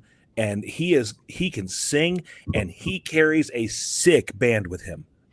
Sick band. Yeah, severely underrated, I believe. Mark Broussard does not get the flowers he deserves. Maybe we should have talked about him last week, right? But so when I think of Mark Broussard, this is a great song. Deep bag too on his stuff. He's got a lot of great stuff down there.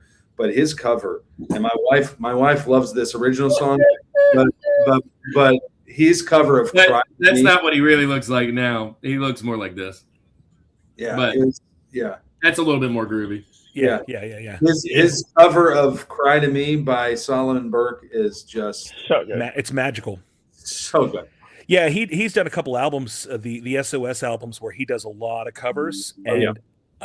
Covers to me, like, you better make sure that you have what it takes before you dare cover a classical piece of music. We talked about that years ago, right, Kirk? We did a cover. Were you on your band, right? Well, Daniel Eller was on it. No, it was Daniel and Pokey Trev. Yeah.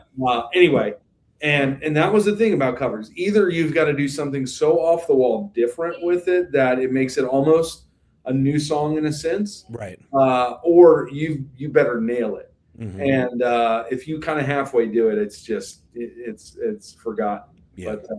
But, I just want to jump in. This is a great song. A couple weeks ago, Teddy Swims was playing in our radio. You know, my kids and my wife loves Teddy Swims, so we play that quite a bit.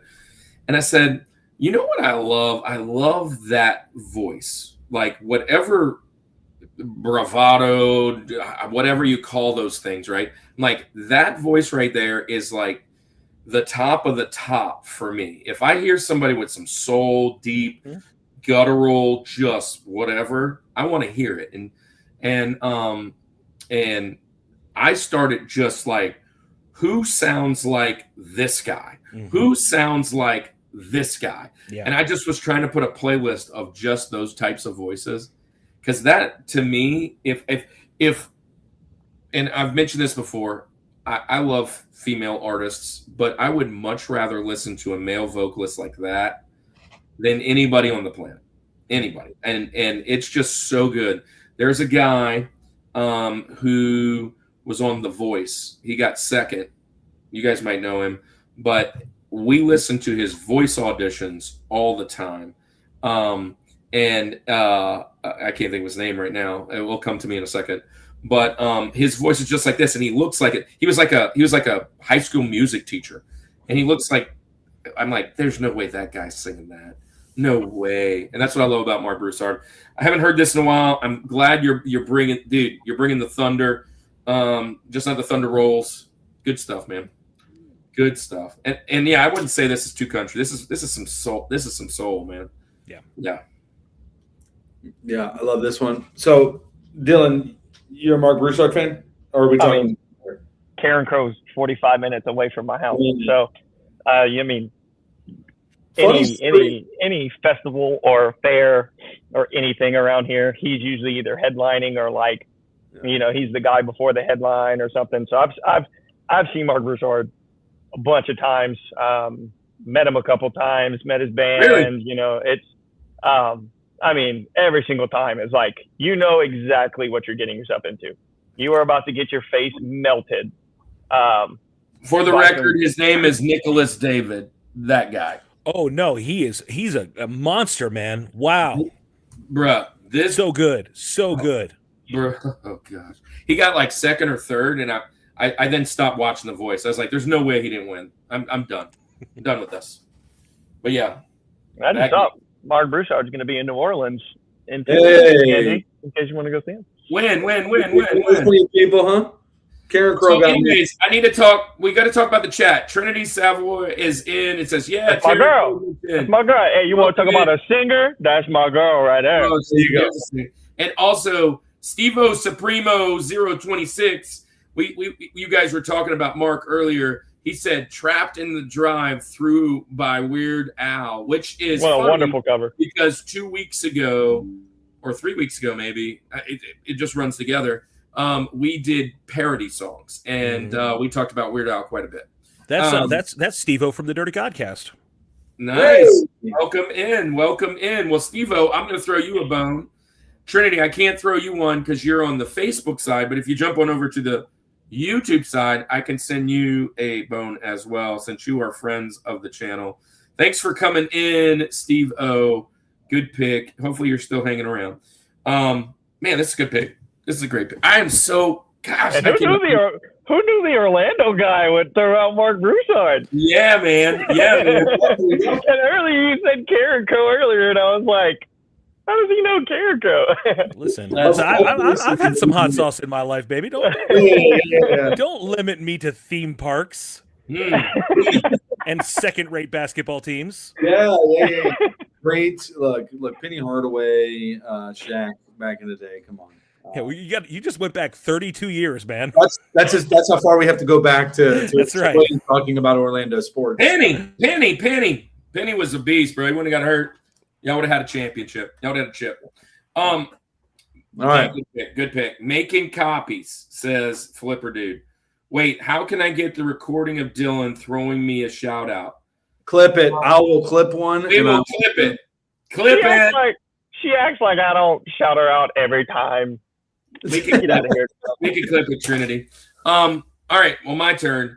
Andy, this will probably be the only one you could have picked from me today. I bet you could have said, okay, Kirk's going to do this. It's probably going to be his George. I've seen it mentioned once in the chat, one time. To me, I mentioned one 90s great rapper of all time. To me, this is probably the greatest lyricist of all time. I'm going with Stan from Eminem. If you know the story, this is like just pop culture meets creativity meets obsessive fan. You got a guy, he's writing Eminem, Stan, and he's writing over and over again and this and that, and then he reads a guy that dies on the, commits suicide, and all this stuff is happening, and he reads about the guy. He finds out later that the guy that he was reading about was the guy that sent him the letter, and he actually was sending a letter back and kind of being like wanting to connect. And it's just this like, we've mentioned it before. There are people that can write music. Eminem does this stuff on the fly. He's just so crazy. Like, he's, as far as talent and being talented in something, he's one of those guys that I pray actually does get saved. I remember there was kind of a running thing that he was, and just so that he could use his talents for good, because he is just so amazing when it comes to hip hop. But the video, just everything about this is I love it. It brings me right back to 2000. Now this is 2000. I wasn't saved then. I was in the military. I was stationed in New Mexico when this came out. I went and saw Eminem in like 2001 or 2002 in the Up in Smoke tour, which that tells you where I was at back then. And with Dr. Dre, Snoop Dogg, Nate Dogg, a lot of New Orleans rappers showed up. But dude, I'm going with this one. As far as a story from beginning to end, it's got twists. It makes you feel. It's got a great beat. And it's Eminem. The hardest part about doing this is finding not explicit songs that Kirk picks. I got to find the radio. I found this one not explicit. I did too. But it's Okay. I was about to make sure. I just found it. I'll send it to you. No, I got it. Okay, good. My next one, I promise, is not even in the radar. Nobody's even gonna. You guys probably won't even know my next one. Yeah. Well, Bobby Darin gets accompanied with Eminem now, so he's joining pretty cool. And Well, Bobby Darin will probably like hanging out with my next one much more. Well, we're on a spectrum here tonight, you guys. Yes, for sure.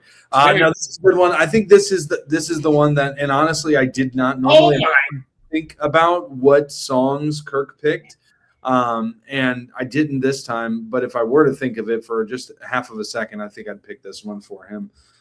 So great pick right here. Hey, real quick, Barry, before we get your thoughts on Eminem, The Chair, George Strait, Green Grass of Home, Tom Jones, Baptism, Kenny Chesney, and The Greatest, Kenny Rogers. And this is the bat catching trick with my teeth. The chicken guy? Yeah, he had a good. I don't know. What say you guys about Eminem's Stan? Pretty. I mean, the sample and she's gone cold. I want to. Dido, yeah. I mean, you hear that, and you're just like, story oh, about man. her getting that part is awesome. I watched a little mini documentary about that. Where she's like, yeah, I didn't know what I was going to do, and then I was trying to whatever, and her voice was awesome. Yeah, dude. I mean, that whole thing, like you said, the music video is so good because they got that actor. He was in like Final Destination or whatever. Yeah. But like the music video, hair blonde like him. Yeah, the music video is literally like, geez, man. I mean, the song's crazy, but when you watch it with the music video, it's like, I think my wife knows every single word to that song too. Stan, she's laughing. Yeah, I mean, This is a great one. Is she watching today? Is she watching today? I mean, she's listening in the background. She's third party. Yeah, she's peripherally aware. I mentioned our argument about how you think Sleep Over Sirens' Iris cover is better than. Boo! We're full of hot takes here. We're full of hot takes. It's okay. Hey, we might actually land on hot takes today. Hey, there we go. Which is coming soon, right there. That's definitely a hot take. Yeah. No, this is a good one. Tony, do you know this one enough, or do you? So I went through. You remember in Infinity War when Thanos snapped everybody out of existence and they were gone for 5 years in the blip. Yeah. I had that during a period of my youth ministry when I had to kind of like, to avoid hypocrisy, stay away from a lot of media. So I missed out on a lot of early 2000s hip hop, screamo, and the entire Harry Potter franchise. Because it was I was the resistance. I was the last bastion of holiness, you guys, just fighting a fight against The other reason you don't know Pokemon, right? Is that the other? No, that's Pokemon are how is how Satan directly enters the young generation. Yeah, exactly. But I do know that is where we get the term "stan" from, as in to have an obsession with, or to elevate, is from that song. So I don't necessarily know all of the lyrics to it, but I do celebrate Eminem as a genius lyricist and storyteller, a genius, certifiably. Yeah. I agree. He's got a couple songs that would I gotta say hello to this guy. Ashton's Nerd Cave. I commented on Facebook post earlier, but I was able to jump in here for a minute, so here's my list. Hey, Ashton, I met him he came actually out to our panel on Saturday. Right. Yes. Connected. Ashton does some similar things to what Reboot does as far as devotionals online, and he said, hey, I'm going to be putting that out soon, so we'd love to collab soon, Ashton. I already messaged him. We're going to collab. Ashton, do me a favor, send me your email. But Ashton, drop your list in here. We'd love to hang out, man. So, and Ashton, I'm going to definitely send you a bone, send you a wrench. But hey, Andy, you're up. Yes. Well, it's funny that you mentioned that hot takes is an option on the wheel. Because we landed on it last week, and I'm just going to come out and say it. Well, I just heard news today. Yeah, it's on my honorable mentions. I had to put Creed on my list today, and I think with Arms Wide Open, might be one of the coolest stories. As a dad of 3, it's fun. It's when you hear about having the kid and all that kind of that whole deal and everything. It's hard to put it into words, but Scott Stapp did it for us. So thank God he did it for us. I love this song non-ironically. I was a Creed fan before I knew that it was uncool. I knew that it was uncool to be a Creed fan. I didn't even think it was not cool, and I never got off the Creed bandwagon. I've been a supporter of them. I kind of got off the bandwagon when I found out how much their tickets are to concerts nowadays. Well, so yeah, I mean, it is what it is, whatever. But I'm joking. That was a joke. I'm not off the bandwagon. It's all about, he finds out that he's going to be a dad, but he's like, man, I'm kind of like, how am I going to do this? Like, how am I going to figure this out? I'm kind of not a great person. And I got all this stuff. I hope they don't wind up like me, that kind of thing, which I think, we all kind of, struggle with that. Like, there's certain aspects of us where it's like, speaking of hot takes, there's another one. So number 3, he went to Paris, Jimmy Buffett. Yeah, well, I mean, that's not Jimmy Buffett's great. But yeah, our hot takes from last week. Right. So anyway, I got to throw Scott Stapp out there. I love this song. I love the music of it. I love everything. I love the emotion that it captures. I understand that it comes off as kind of cheesy and fun, and you know what? It is to a degree. Here's the thing. Can I just say something? It's cheesy in the event that somebody is on the outside looking in and realizing that. Yeah. But the moment you find out you're having a child as a musician and you put something together and you start to write this and put the story, that is the meaning of that song to him is way more than us considering it's cheesy. He doesn't care one iota. And it's a good song, man. It's on my honorable. I didn't put it in my top 8, but this was one that I thought about. And actually, when I thought about it, when we talked about it last week, and I was like, oh, that's a good one right there. I might have to use that. It's a very polarizing band, and I get it. We are polarizing, just like Nickelback. I think the problem is the person, not the band. I think it's their problem, personal problem. But anyway, I digress. I'm a big Creed fan, and I will talk about them as often as I can. What do you guys think about? You guys dig them? I just heard. With arms wide open. I think it's just one of those examples of people that bring negativity to something that becomes inexplicably popular, and that yarling sort of sound that became very trademark. Scott Stapp brought us there. He set his foot in the door, let people like Chad Kroeger and others sneak in with him. And again, Nickelback. Why do people hate Nickelback? What has Nickelback ever done to you, right? Except for bring us some music that is serviceable and enjoyable. Well, we kind of talked about it last week. It always goes back. They just played them too much on the radio. Right. That's not my problem. I mean, they were good. Yeah. They were good. That's kind of what the radio is for. Right. Which is why we don't listen to the radio anymore. I like to turn on the radio and just hear screeching like metal on plates. They'll like, oh, that's cool. Yeah, no, they play good music. That's public radio, and no one listens to it. Yeah, that's true. Yeah, it's NPR. But they are Liberians. Yes. Hey, Dylan, you're not saying anything. Do you not like? Oh, by the way, I'm playing with my dog's pickle toy that they just bought him. No, I'm a Creed lover. I mean, I love that whole album is just so good. And like they were just in New Orleans for that big rodeo thing, and like you said, the tickets were just so expensive. And I was just like, yeah, I want to go to a Creed concert so bad, just be with a bunch of middle-aged white dudes. That's all I want to do.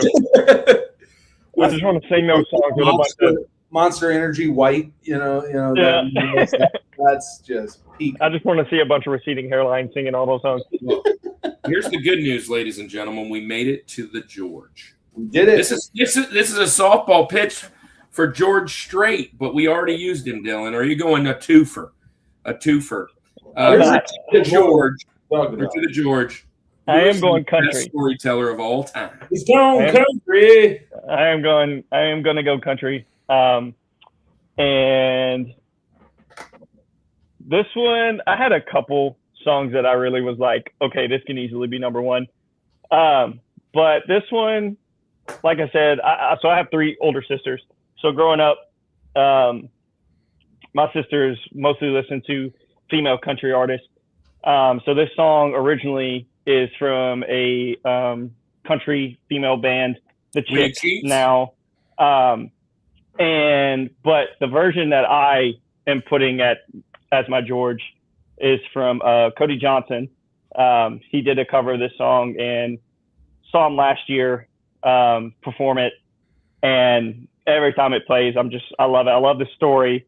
So my George is Traveling Soldier by the Chicks, but specifically the cover by Cody Johnson. I mean, the story that lays out, I mean, I was never in the military. I know, Kirk, you were, but like my grandparents, both were in the military. My grandpa served in World War II. My other grandpa was in National Guard for 50 plus years. I have cousins that are in the military. And so just the story that this song is of just like, you know, some people go out and they're just so alone that, you know, it talks about how this soldier is going to go off and he has nobody to write letters home to. And this girl's like, well, write the letter to me. And then as it plays out, you know, it's just kind of find out, you know, he died overseas, and, you know, this person, they're at a football game one day and they're listing off the people who died in Vietnam, and come to find out his name's there and she's in the crowd. You know, like the story that plays out so good, but man, it's just like, to me, that is another one of my no skips. Like if it plays, we're listening to it. I'll even listen to the Chicks version, but the Cody Johnson version, man, it's just so good. When I heard it live, I didn't know he like covered it. And when he performed it, man, I was just like, oh geez, man, this is so good. Bruce Robinson. Oh, see, that's something I didn't even know. But yeah, man, Traveling Soldier, that is probably my favorite song that has like, you could put a story to it. I just think it's probably one of my favorite country songs in general. So that is my George. What a cool song. I did not have you pegged for this song.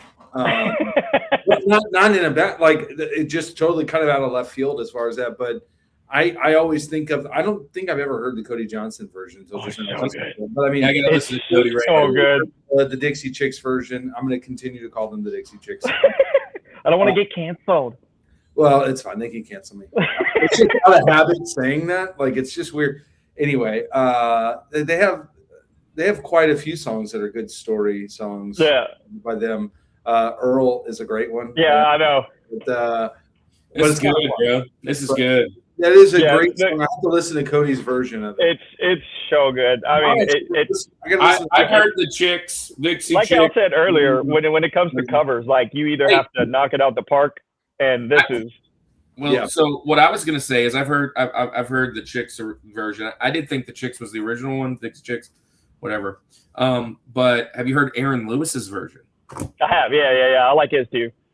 Stained, yeah, I love that version. But with that being said, military writing notes. That was being in Iraq and writing notes. One of the cool things that I got to do is I sent to what we called the DKR, the Daily Kirkush Report. That's where I was at.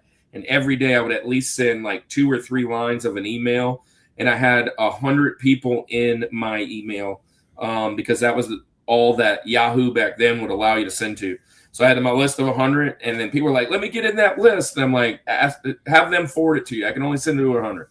And I just kept sending to the same thing. And I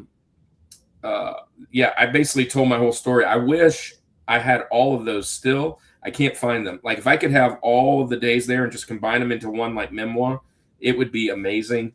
But I've asked people, like, did you still have them? Like what? No, like even my sisters or whatever. But writing notes back home was a big deal. There, it gets lonely out there, and this story kind of hones in on some of that, and I appreciate that. Yeah.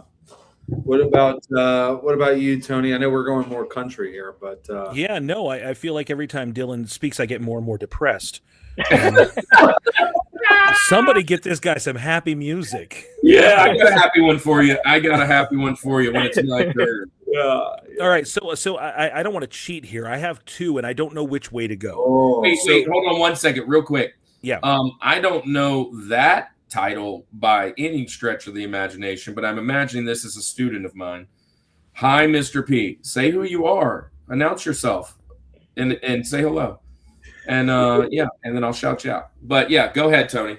All right, so do I go with the more obvious, or do I go with the deep cut? Which way shall I go? Direct me, please. WCW Deep God. I You ever seen that guy? deep cut, but I will say this, just strategically.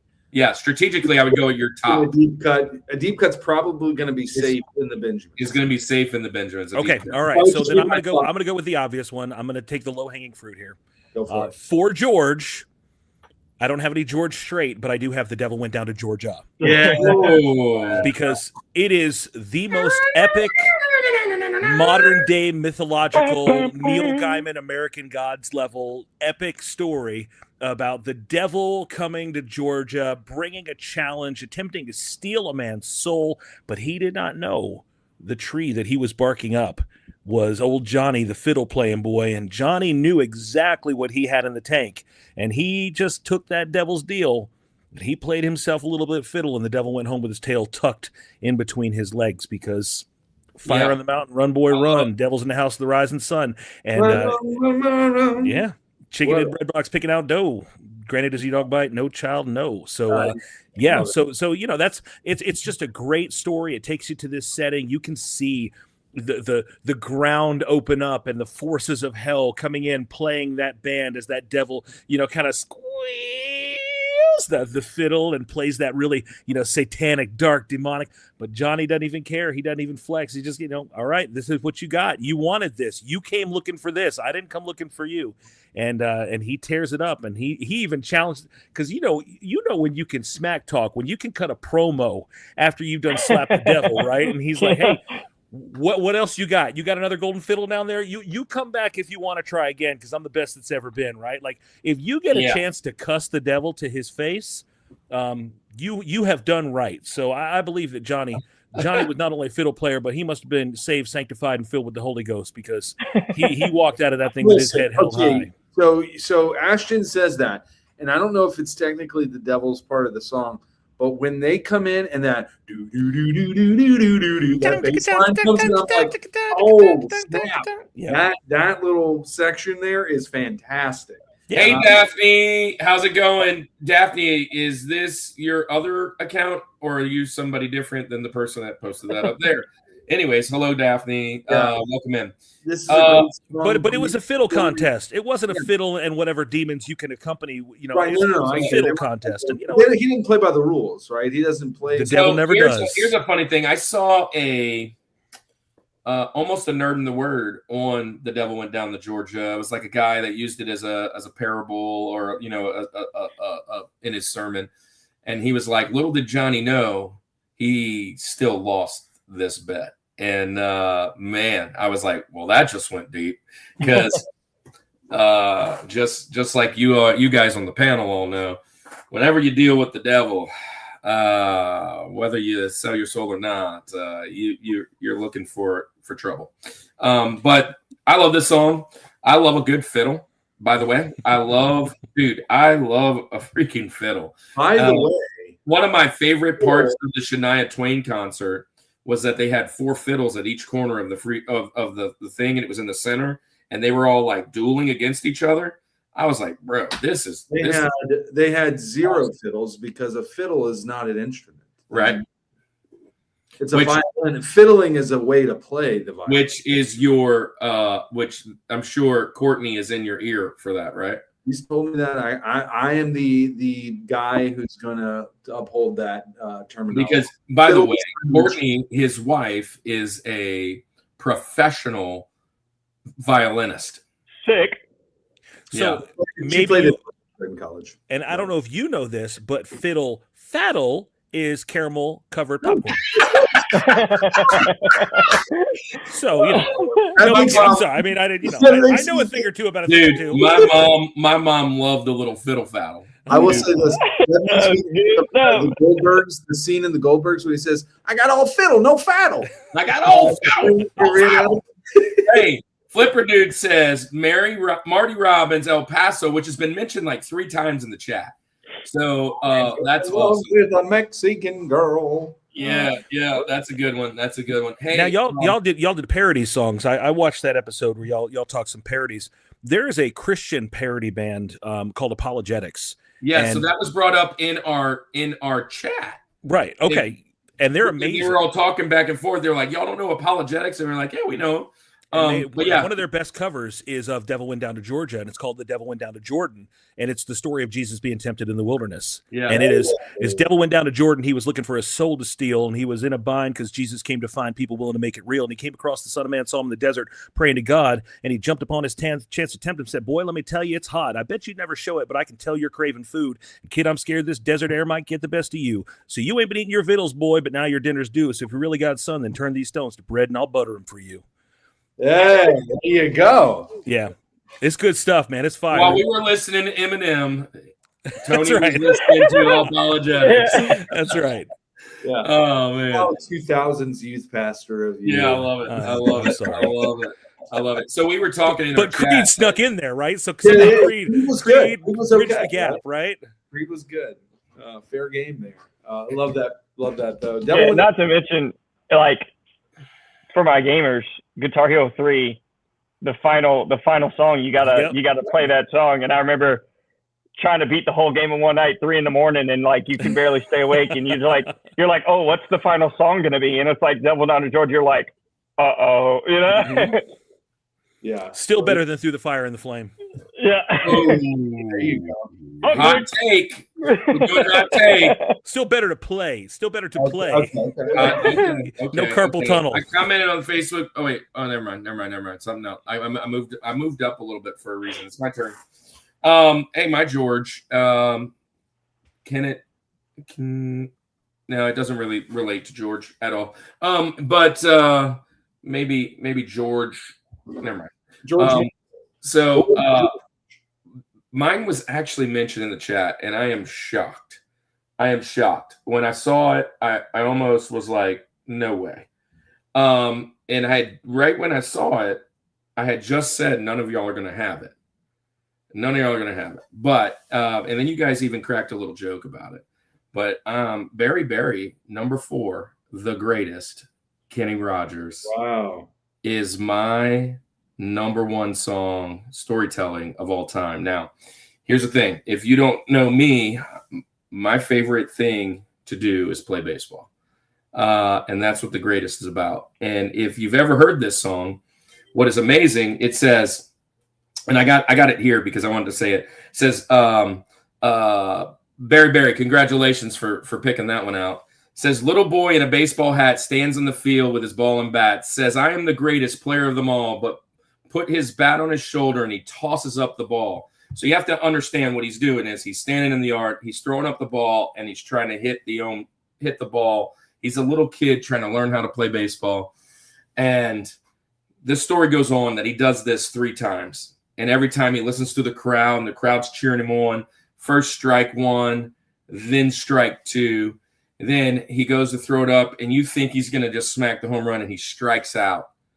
And then what you'd find out in the next verse, the kid is it's so awesome. He flips it. He goes, I didn't know that was strike 3. I'm the greatest pitcher alive.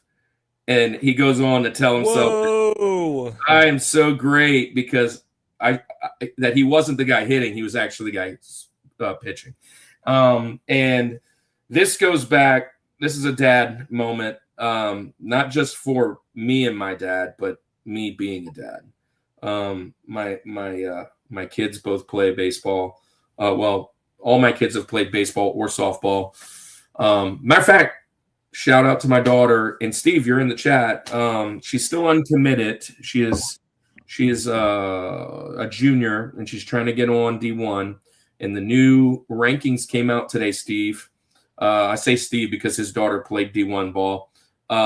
She got ranked number 2 in the country of uncommitted players. Heck yeah.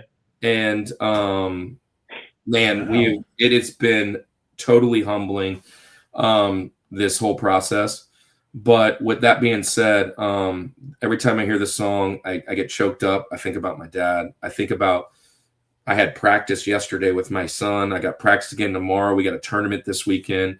And every time we go out, just spending the moment on the field and just doing what we need to do. And remembering it's all about the memories. It's all about this, and trying to become the greatest at anything is hard. But this song just hits me in the feels every time I hear it. I'm not a Kenny Rogers fan. There's about 3 songs in the world that I'll ever listen to Kenny Rogers. One of them, he's actually with Wyclef Jean. So, yeah, but I mean, you love The Gambler, you love, The Rose, whatever. But this, I'll stop in my tracks as soon as I hear it. And you don't hear it very often. This is one of my favorite songs of all time. And again, not a country fan, but the words of this song hits me in the chest. It just does. And yeah, the greatest. What a song. Gotta love Kenny Rogers making the list today too. So this is a good one. And this is right up your alley. Maybe not musically necessarily, but definitely content wise what it's talking about. All goes up and the ball goes down. Swings that all the way around. Dude, strike 3. Oh man. I'm ready to go listen to it right now. Yeah. You guys know this one? No? I've heard it. I've heard it, but it's been such a long time. Yeah. Yeah, it's a good one. I mean, Kenny Rogers is just a wellspring of, just amazing. That's the kind of guy that you could just sit with and hang out with. No doubt. And by the way, let's shout this out because they won't be here long. Daphne, well, welcome in, and whoever that was before, say hello again. But yeah, Daphne, thanks for dropping in. And Steve's saying, woo-hoo-hoo, honorable mention for sure. Nice. I guess nice was for my daughter. Yeah. Number 2, corner player, because she's a first baseman that is not committed yet in the country. And she would look so good in crimson. That's all I'm saying. Listen, I will wear a houndstooth suit to the signing. I'm telling you. And I'm telling you right now. Make it happen. I'm houndstoothing it out. Dylan, I'll be sold out. Yes, I'll be sold out like yeah, Delaware down to Georgia. I'm sold out, bro. I mean, she looked good in UL Raging Cajun too. That's all I'm saying. Yeah. Make it happen. Make it happen. All right, you're up, Andy. Yeah, I think Kirk, if you were, I don't know if you picked my songs. If you're trying to peg where I'm going with this one, Maybe the band. I'm not sure about the song. No, I don't even think. If you're saying the band, then no, you're wrong. The greatest storytelling song of all time, and it's the song. There's not, and I love music, right? Obviously, I mean, it's whatever. There's not very many songs that when Thinking about it, them that I get emotional, right? I mean, some songs for sure, and this is certainly one of them. I think that if we were to make a list of the top 4, my top 4 favorite songs, period, you could put whatever, doesn't matter, just songs of all time. This was potentially a George of that. I mean, it's literally it's another We Talk Perfect songs. I have such an emotional tie to this because of who it makes me think of and who I'm reminded of. But man, I'm going way back to the 70s, and I'm going, I've seen fire and I've seen rain. Oh, Yeah, dude. Wow.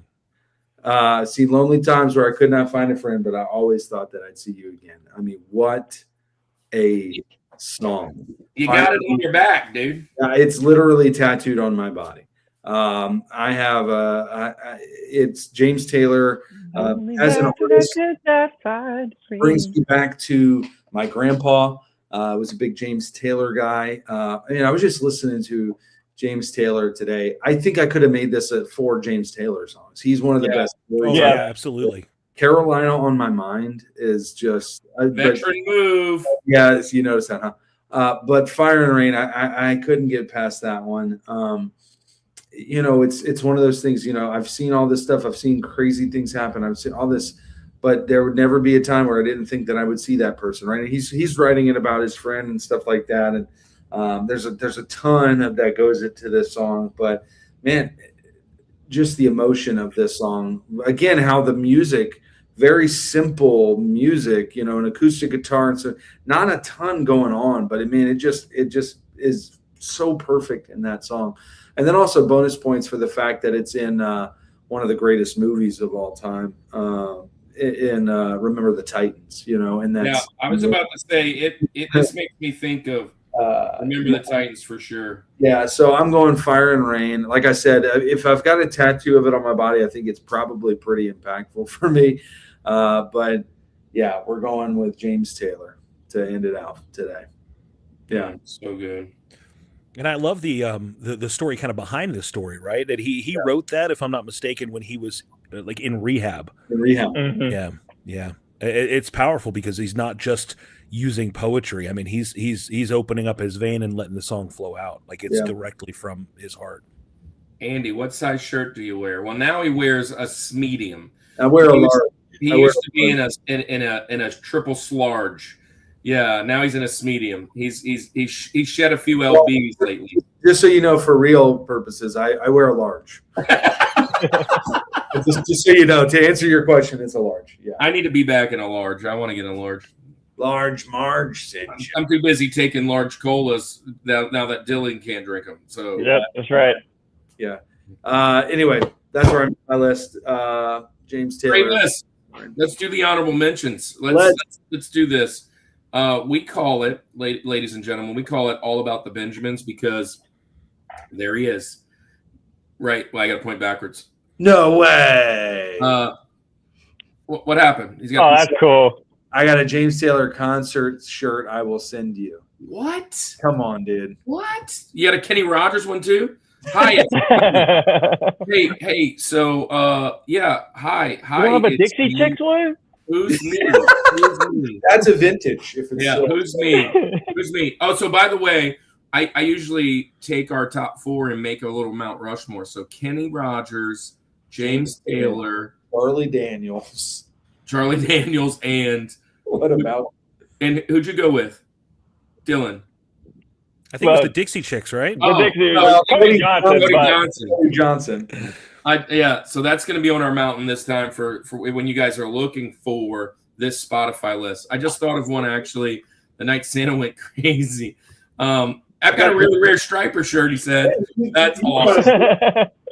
Hey, so anyways, Benjamin Franklin was widely considered to be the fifth guy on the mountain. And it never happened. So we're going to talk about who missed our mountains. Let's get it.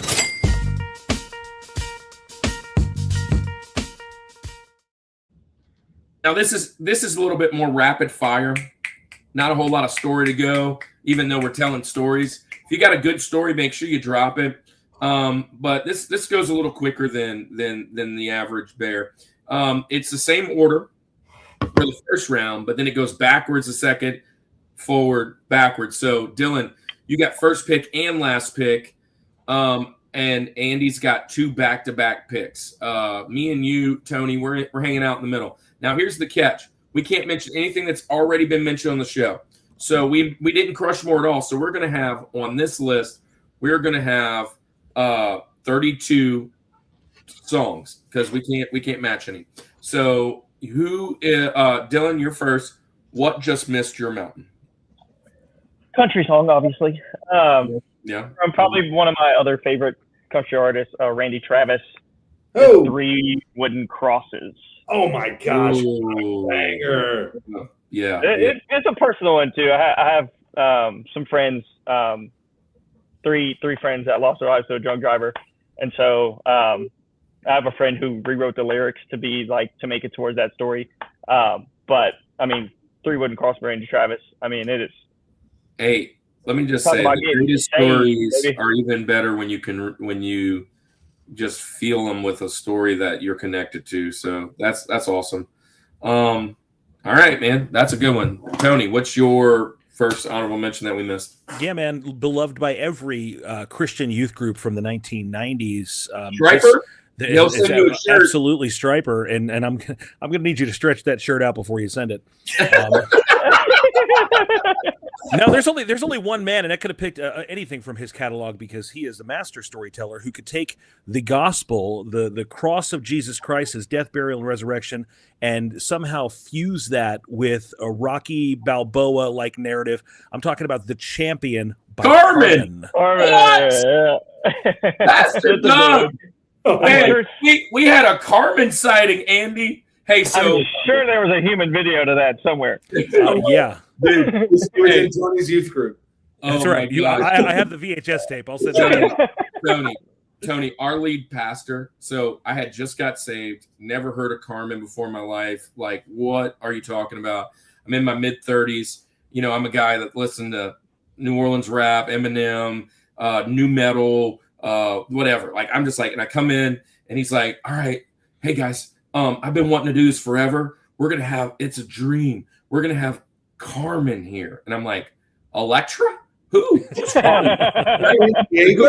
What is this? Yeah. And dude, this guy comes and our pastor is like glued to the seat. They have these old ladies showing up like groupies and they're like, oh, Carmen. And I'm sitting in the back watching a Yankees game. No kidding. Watching a Yankees game, helping the guy run the video. And our other pastor, Pastor Ken, comes by and is like, bro, don't let Doug see you watching that game. And I'm like, I can't do it, Pastor Ken. This is crazy that you guys are so into this. This is wild. And then he's come again, right? Andy, didn't you have him back again? I didn't. I wasn't. Oh, man. Like Carmen. Wow. Carmen has gone home to be with Jesus. Yes, he has. He passed away from cancer. But wow. Lazarus. What a good one. Lazarus, man. And actually, I thought about it for this list, and I was like, there ain't no way I'm putting Carmen. Yeah, no, but I mean, this part's for you. Satan bite the dust, baby. Satan bite the dust. Come on, dude. Yeah, man. Yeah. Hey, so I'm going to jump in. We've said him before, and I told you I had a couple more on the list. And this song just, my daughter got married about a month and some change ago. And one of the most important things that we were thinking about was The Dance. I'm going with Garth Brooks, The Dance. Yeah. And what a love story this thing is. That was on there. It's just a metaphor for love. I mean, it is an allegory. It takes you on a ride of a great love story. And the guy, it's going to be his last one. It's very similar to Thunder Rolls with the whole like affair thing, but man, the fact that he got to get that last, he don't even want to talk about it. Yeah, we love it. The Dance. That's gonna be my next one. So Andy, you're up. You get back Jacks. So glad this one fell to me. I mean, talk about value pick at 5, right? Here's your one chance, fancy, don't let me down. Wow.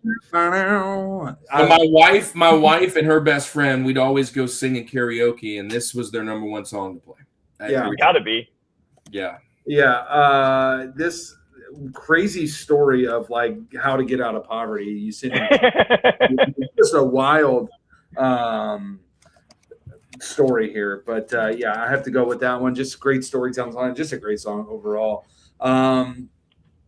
My next one, I got to throw this in there.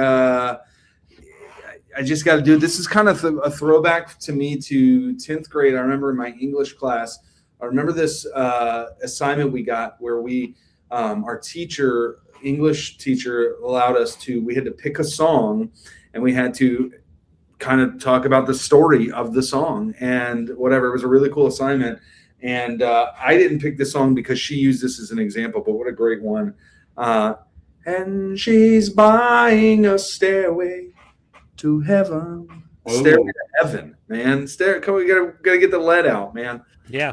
Stairway to Heaven by Led Zeppelin. Well, you said you're glad it fell in your lap. I think this one fell in my lap a little bit. It's probably one of my older songs on the list. Kind of going off of what I had been doing before. Going to the 70s, 77. I'm going with Hotel California. Nice. On a dark desert highway. Yeah, man. Got to go the Eagles, man. That we talked about concerts in our second segment. We said ones we want to go to. This is definitely one on the bucket list. I love the line. You can check out anytime you want, but you can never leave. Never leave. Cool line. What a cool line. What a good line. All right, man. So Tony, you're up. Yeah, I'm going to go back in time too, man. This is 1969. Going back in time. Back in time. Ground Control to Major Tom, man. Space Oddity by David Bowie. A salute to the Artemis 2 crew. A failed space mission, Major Tom goes off into boldly go where no man's gone before, and something happens, and my man never comes home. Yeah, man. What a good song. David Bowie. Ground Control to Major Tom. Yeah. All right, Dylan, you get back-to-back jacks. All right. First one, I'm going to go metal. Iron Maiden, "Run to the Hills." Yes. Oh, they're saying Iron Maiden in the chat. That's I awesome. saw that. I'm glad we hit some metal today. We got a little one from Metallica, and then now Iron Maiden. That's good stuff. Yep. You get another one. And then I'll go Ashton says Rooster. Up the Irons. by Alice in Chains. Rooster. Oh, did you freeze? Did somebody freeze? Hello? Did No. you freeze? By Alice in Chains. Rooster by Alice in Chains. Sorry. It was like Hey, Game of Chicken. My AirPod must have died. Hey, you ever heard of a band called You ever listen to Alice? Alice in Chains? We had a guy. Story just real quick because we're at It's the- a running joke about Alice in Chains. There was Tell a me. guy at our church. He was playing on the worship team, and every time he would play with me, he would be like, we'd talk about how I had like a metal and rock background with playing music, and he was like, "You like metal and rock, huh? You ever listen to Alice in Chains?" And he would like literally. I'm like, Dude, yes. if you know this guy, that is spot on. That is The 15th time I've heard of Alice in Chains. Clinton. Anyway, Rooster's spot a great on. song. About his dad coming back from Vietnam, correct? Yeah, it's a guitar player. It's about his dad who was Rooster. Yeah. Wow. I didn't even know that was dude, that's a great song. Didn't really put the story together. Sometimes you hear these things, it's like, I wish I knew what was behind the lyrics. Remember back like in the day, the VH1 behind the lyrics type stuff? The best unplugged of all time. Yeah.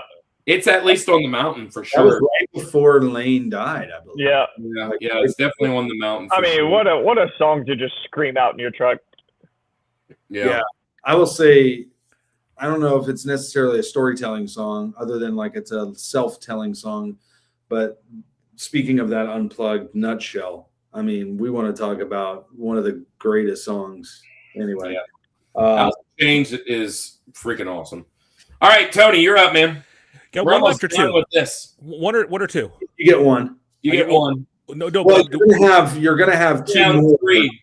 but not back to back. Gotcha. I just want to make sure I don't. Yeah, you got two left. You get one now, and then you get one in about 4 picks. Rock and roll. Okay. And you messed me up because on my list you sent out a message today that said you got to keep this thing family friendly. You got to keep it clean. And I hate it because this doesn't belong on the Rushmore of being quality, but it definitely belongs on the Rushmore of audacity. And I'm going to present it, and then I'll substitute it real quick, okay? But I just first let me put my intent out there. Veteran move. It is Trapped in the Closet by R. Kelly. Yes. The Those music audacity videos are so good. of storytelling of that this guy would make this terrible song by every musical metric. Bruh. It's terrible. I mean, even R. Kelly at least is capable of decent music. Tony, Oh my you God, fit it's a right midget. in. You fit right in over here on this side of the microphone. But this song, and in all 33 parts, and I don't even think I ever made it through all 33 parts, gets so I don't ridiculous. know that I've ever made it past like 6. You know, it's almost like one of those things. If you try to explain it to somebody, they're going to think it's a weird dream you had or something like that. So, because we can't put this on this Spotify playlist because it is just There's nowhere we can't do it. no, it ain't right. I'm going to just sub it out with "Trapped in the Drive-Thru" by Weird Al. Yeah, there you go. Which was mentioned earlier. Awesome. Yeah. Hey, Oh my God, it's a midget. so I'm trying to go 8 for 8 here, and I think I have a better shot at getting the one I have in 7 than I have to get in the one in 8. You're gonna And get all of your songs, I think. well, yeah, but I know that you love this song, Andy, is what I'm saying. Okay. I just know that you love the song. This was written after the singer took a visit to Tennessee, and I'm going with "Walking in Memphis." Oh wow, Dude, Mark and Cohen. that line, Andy, the one you sent me. Tell me you're a Christian child. I said, "Man, I am tonight." Today, yes, dude. Walking in Memphis. It's on that list. My blue suede shoes. This is on that list that I had that I was making for all those good voices. Yeah. Man. Yeah, Mark Cohen gets it. What Oh, geez. what happened to Mark after he did that? I mean, nothing, right? Like, Why would you? He's like, and I'm going on break. yeah. I love this. I love this song. It was on my list, but I'm so glad you picked it because I got so many more that I can pick here. I'm going with my my one that's going to tell the gospel story. Okay. And I again, how do we talk about story without talking about the greatest story? But when I went and saw her perform this live, blown away. Just one of the greatest voices. It's you can't even describe just how powerful it is. And this song, we would play this almost every Easter when I was doing worship for a long time. I'm going Carrie Jobs Forever. Dude, this song is just a banger. Hey, I do want to just say hello to Bud. He's been hanging out. There are a couple, but I just want to say them hello because I know they pop in and then leave a lot of times. But thanks for being here. That's a great song. Great pull. What's the next one? All right, my last one. I can tell you this. Somebody pulls this playlist up, they're getting saved. Healed, delivered. Well, they got to listen to Trapped in a Closet, and then they'll get saved. Yeah, no. Yeah. You know, if you go to part 33 of Trapped in the Closet, there is actually a gospel presentation, I believe. Yeah, there is. I believe. My You last remind me of my G. That's another song. Anyways, my last one is a cover song, and the original version is like, gosh, I don't even know, maybe 60s, maybe 50s. But what a story and what a haunting original song. I'm going with Last Kiss by Pearl Jam. Oh, wow. That's one here. The original by J. Frank Wilson and the Cavaliers. If you haven't listened to that one, it's kind of crazy because it's like upbeat, but it's about somebody being, somebody dying in a car wreck. And it's like, man, I just got to see her one more time. What a heartbreaking story. Talk about dry heaving. That's where I'm going with this song. But Last Kiss, just Eddie Vedder, everything about this song, fantastic. Eddie Vedder's going to be very disappointed when he realizes you don't get to heaven by being good. Yeah, well, there is a theological problem with that. Andy, all right. Well, Andy, my favorite era in music ever. I have to drop one. I had to go in there and get one. And that's kind of why I thought, oh, yeah, Andy Michael, I won't. I'm going to 1988, man. And this is the song that I've listened to probably multiple times and just cry. Dude, it hits me in the chest, dude. The greatest in this, and I'm done. This particular song centers around like this tension. Now I'm building up just a little bit of a son and a father, and they never reconciled, and the dad dies. I hate. I know where you're going. I'm going with this. The Living Years, Mike and the Mechanics. Man, listen, my mom and I barely right before the final banner reconciled some stuff, and my dad was my best friend. And I'm going to tell you, every time this thing comes on, once that front beat hits, I am trying to hold my emotions together, and it is. Yeah, bro. I love this song to death. Mike and the Mechanics, 11 Years. Wow. All right, Tony, your last pick. Kirk, you messed me up, man. Like, now you got me in my feels, bro. My dad passed away a couple years ago, actually literally on the same exact day that Carmen died. So we got the full circle there. Whoa. But yeah, listen, if you got a dad out there, ladies and gentlemen in Rushmore land, if you can call him today. If you can hug him, man. My dad was, gosh, he's so awesome. Spend one. Can I have just an hour? Just one more hour? Yeah, that would be amazing. Anyways, all right. So this is my last one, and this one could have probably made my top 4. I could have made an argument for it because it's just one that you don't see coming. The original version of this actually had no music. It was just almost like a vocally carried tune, like almost like a spoken word, but with melody to it. Later on, it became more popular, I think in the late 80s or early 90s, when a band called DNA threw a beat behind it. But it is Tom's Diner by Suzanne Vega. Oh. And it is just, it's a beautiful, it's a very simple, mundane story where nothing happens. She's in a diner on the corner. Somebody walks in, she sees them greeting each other. She pours the milk. I mean, it's just one of these strange exercises in just nothing special or extraordinary is happening. But if you look in between the lines and you see her observing the people around her that are embracing, or you feel there's a moment where she feels like someone's looking at her through the window. So she looks, but she sees it's just a woman outside looking at her own reflection. And then as the song goes on, you really get this idea of just how lonely she is. And then the last kind of throwaway line, she goes, "I'm thinking of your voice." And it's just, she's alone. She's lost somebody. She's lonely. She misses someone. And she's seeing all these people around her that have connection, but that's not where she is right now. And it's just this beautiful, haunting, eerie, ethereal song. And I just think it's worth a mention, and it's a great story. It's just a really rich story, and nobody has the voice to pull it off like Suzanne Vega. Nice. I remember when that song came out, it was so polarizing. People kind of loved it because it was weird, but also other people were like, "This is stupid." I actually thought about it for this one because of the storytelling side. It's also sampled in Fall Out Boy, right? Mm-hmm. Yeah. Centuries. Mm-hmm. Yep. Yeah. So awesome. One more. The final pick of the night. Mr. Relevant.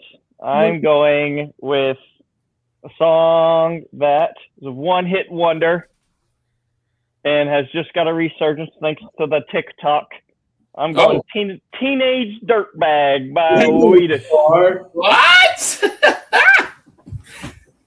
Teenage Dirtbag, baby. I got 2 tickets to Dude, so you kind of Iron Maiden it out, right, man? Yeah. That's good stuff, man. Weedus. What a name, huh? Man, I love how we go from I just love it. And no knock on any song, right? And that's the beauty of music. We go from like this song that's just like, it makes me think of my dad and like all this and whenever, and then we go Teenage Dirtbag. I got all right, last thing we can go home. Last thing we can go home right here. The Wheel of Doom. Now there are some Rushmores on here. If it lands on that there, I'll spin it again. And it's not. Oh, it did. Rushmore video game. Seasons in the Sun. Steve. Oh, trivia. You guys ready for some quick trivia? Quick trivia. Trivia. It's going to be about storytelling songs. Okay. It's going to be about this. All right. You ready? Let's see. I'm going to give both of you, let's see how many I got here, because I've already done it ahead of time. I got 10 questions each. All right. Let's see. Out of 10. Total out of 10. All right. So let's go, Dylan, since you went first in that. We'll go Tony. You're going to go first in this. All right. Stan is written as a letter to which artist? Eminem. Marshall Mathers. What is Marshall Mathers? What is? Dylan. Cats in the Cradle, which is another great song, centers on what relationship? Father and a son. Boom! Let's do it. Go 1 for 1. There are some softball pitches here because some of these have been mentioned in the chat or mentioned in the show. The Greatest is about what sport, Tony? It's about baseball. Yes, sir. Dylan. Thank you. You giving the easy one.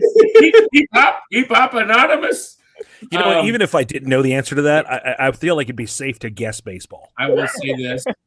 How many songs are written about? This is Open AI that's giving these answers, not me. The Gambler was recorded by who? Kenny Rogers. Yep, here we go. Here's another great song. This almost made my chat. This almost made it. Who released Fast Car? Oh. Tracy Chapman. Oh, was that for me? Yeah, that was your. Okay, I didn't know if I stole somebody else's. I'm sorry. Yeah, Tracy Chapman. Great song. Tony with the steal. Sorry. I am 100% skipping this one. I'm not giving you this one, Dylan. It is dumb. It is dumb. Okay, so I'm gonna go to this one. A Boy Named Sue was written by who, Dylan? Johnny Cash. Yeah. Good story. Oh my gosh, Tony, this just lands on you. Like, this is my whole list. The Living Years focus on an unresolved issue with who? Oh my God. Mike and his mechanic. Yeah. Father and son. Whiskey Lullaby is a duet with Brad Paisley and who, Dylan? Oh, Alison Krauss? Yeah, good pull. Good pull. All right. Sing us a song, The Piano Man. Who sung that? That's Me. you, Tony. Sir William Joel. Yeah, which is underrated, by the way. Also funny, for the song being about Piano Man, the guy on the harmonica won't shut up.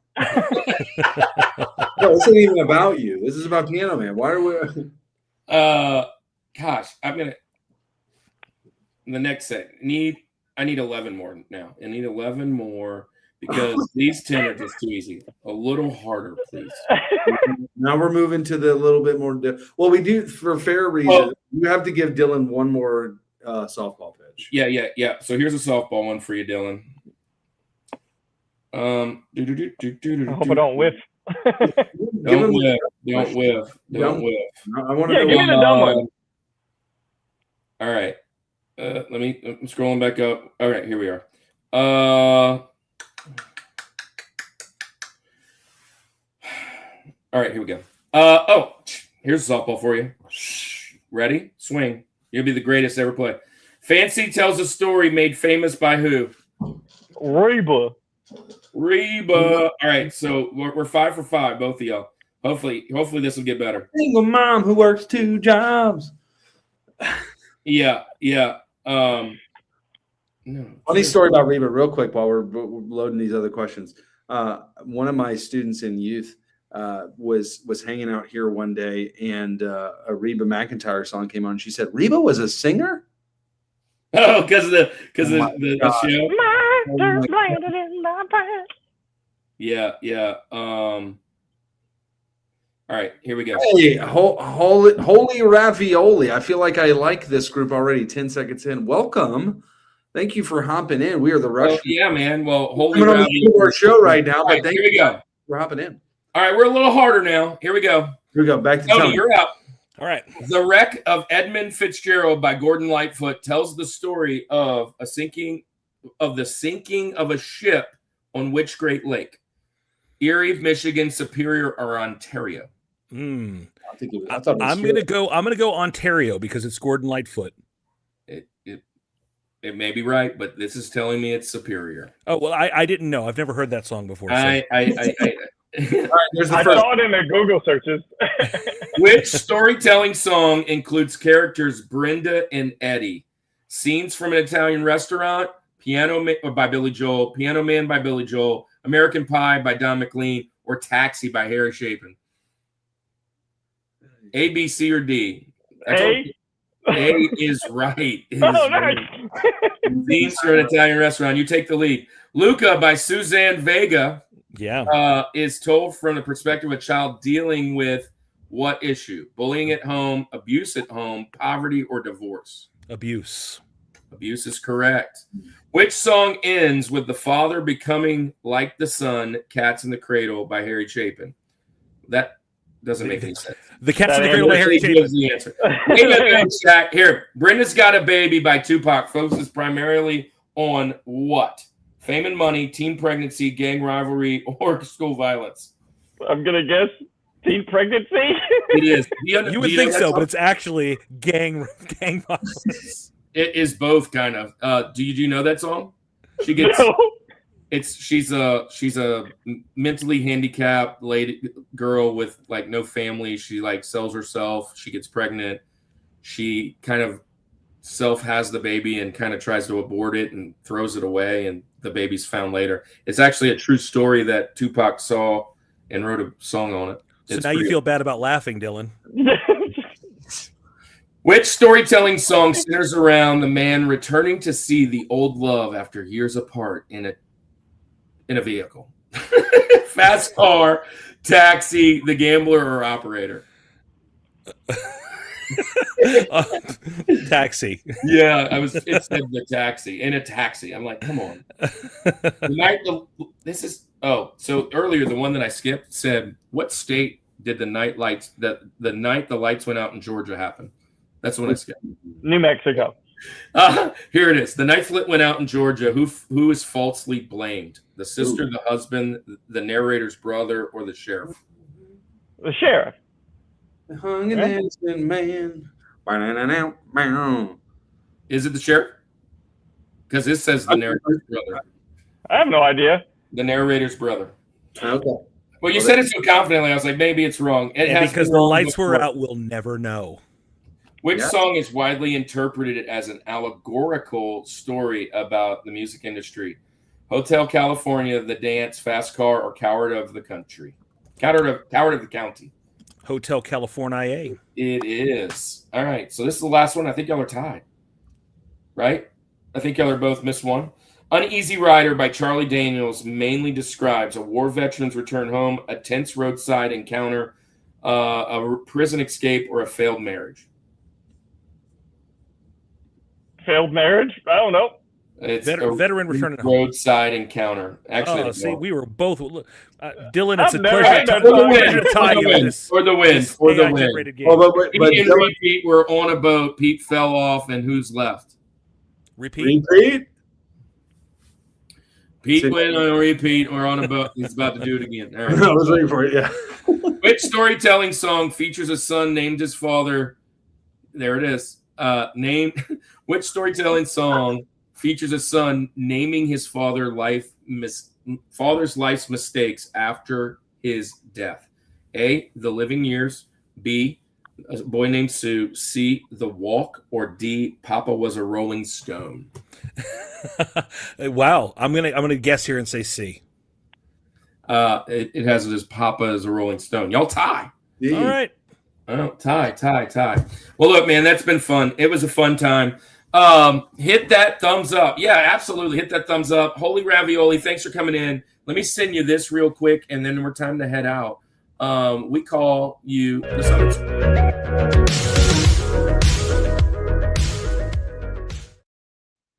And essentially, they're Holy Ravioli, which is the coolest name that we've The had best name. in quite a bit. We actually take a spin every week, every Thursday through pop culture. We call it nostalgia therapy, and we talk primarily now video games, music, and movies and TV. But we have talked food, we have talked sports, we have talked a lot of nostalgia, we've talked holidays and Bible and men's things. But we're both youth pastors and teachers and coaches. And so people that come in the chat usually come to hang out and get a great community. If you ever have anybody in the chat, there's 12 of you left. If you have a prayer request, definitely drop it in the chat. And while our guys tell you about what's coming up next. Dylan, we got to figure out a time that you're going to be on again. That would be amazing. That's probably what's up next for you, because Dylan doesn't actually have any content out there that is like a YouTube or whatever. But Dylan, we can't wait to have you on again and break the record. I think Paul is sitting maybe 1 or 2 ahead of you. We got to catch him. And then Tony, let's talk about Nerd of Godcast. Let's talk about what you got coming up. Where can they find you? Maybe what's the next episode that you're going to have up or whatever. And invite some friends on over to visit. Thanks, man. We first off, I just want to know, Dylan, wherever you're going to be cooking next, because I heard that you're trying to start a catering business. So that's really what I'm mostly interested in, finding out where you're going to be next. But yeah, no, Nerd of Godcast, anywhere that you can social media, you can find us at Nerd of Godcast. And we've got a live event coming up in Oviedo, Florida, at the Geek Fest or something like that. I don't know what it's called.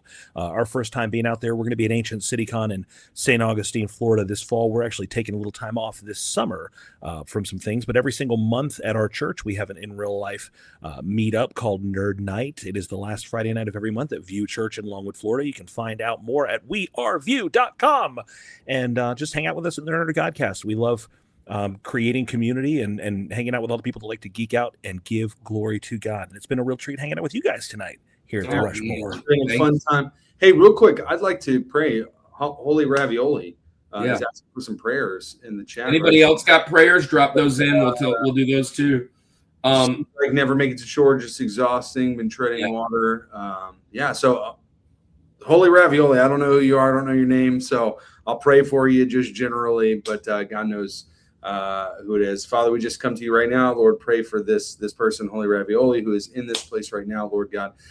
Lord, I pray that in their situation, you know their heart, you know everything they've been through, you see the end, Lord, in this too, Lord God. You see the breakthrough that'll happen. So, Lord God, I pray that you would help them to God, the exhaustion that they're facing, God, I pray that you would bring them peace, Lord God. I pray that you would restore them, Lord God, whatever it is, Lord, that they need right now, Lord God, for just to know that you're present in their life, Lord God.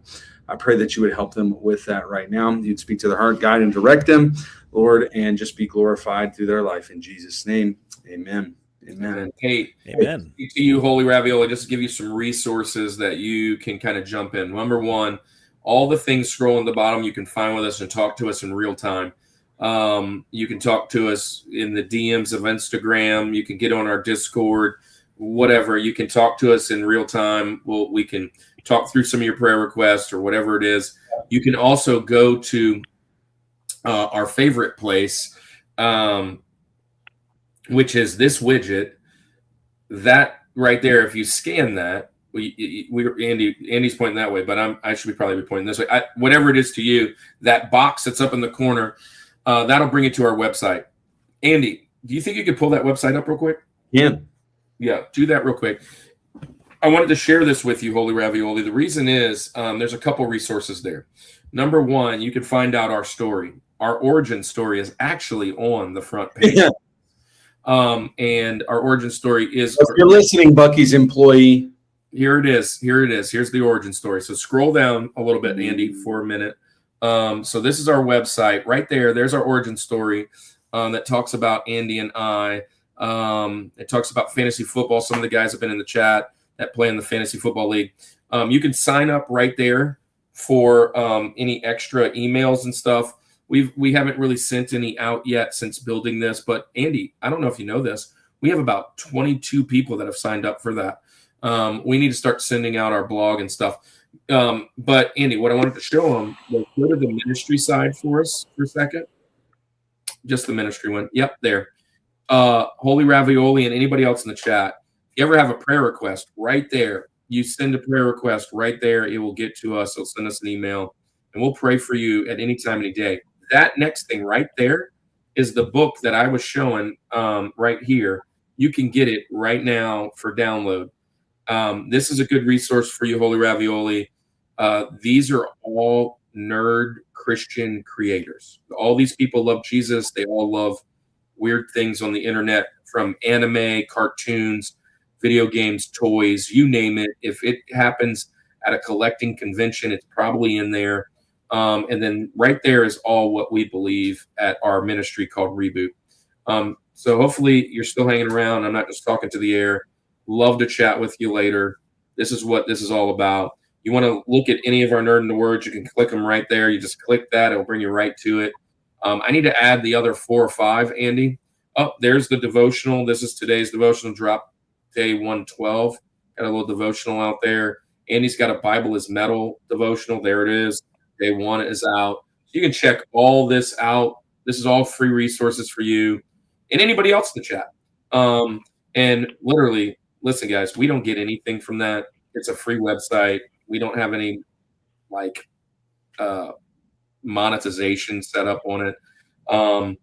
Hopefully one day we will print out those books under the banner called where do we put it? Oh, it's up here. Under the banner called Summit Lantern Press. And if you know, when you climb a summit, you need the light. And this is going to be all our books that Andy and I have written. Andy's got a couple allegorical Christian children books that he's planning.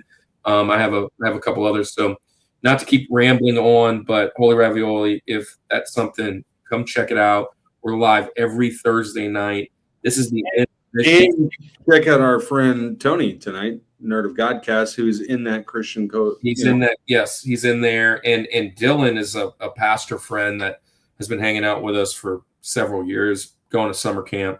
But this is how our community is. So thanks for being here, man. Muchas gracias. I'll be checking it out. Thanks, man.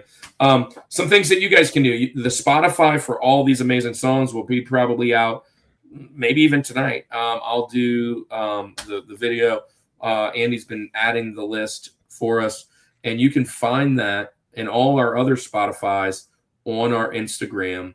Last thing, go to my Instagram, Rushmore Instagram, and vote for us to win the Shield contest. That would be amazing. If you have other accounts, do it from there too. It's going to be a fun little thing to celebrate. It's all our convention friends, and we're just trying to win that. So that'd be cool, and we love all you guys. It's been a long time. It's almost 3 hours. That's our new mark. But we almost broke the record tonight in lives. We hit 44. I think it's 46. Tony, thanks for being here. Dylan, thanks for being here. Everybody in the chat, thanks for being here. See you next week. Next week is album covers. Not like covering songs, but the actual sheet of paper that's covering the album. Who has the best covers? We're having 2 guys that work at record stores coming on. Well, at least one. Hopefully the other guy. He's a prayer request, by the way. He's had some death in the family. Pray for him, and hopefully he'll make it on the show. But if not, Tony, can't wait to hang out with you again. Dylan, time to go. Good night. Andy, tell everybody good night. All right, guys. Thank you for being here. We love you guys. Love all you guys out there in the world, but it's time to say good night. Let's do it like we always do. This is the Rushmore Show, where it's all about your top 4. And no nothing more. Nothing more. Oh, goodness. I've got to set the outro video. Oh, yes. Let's do this. Let's just do this. We got to just do this. All right, set his outro video.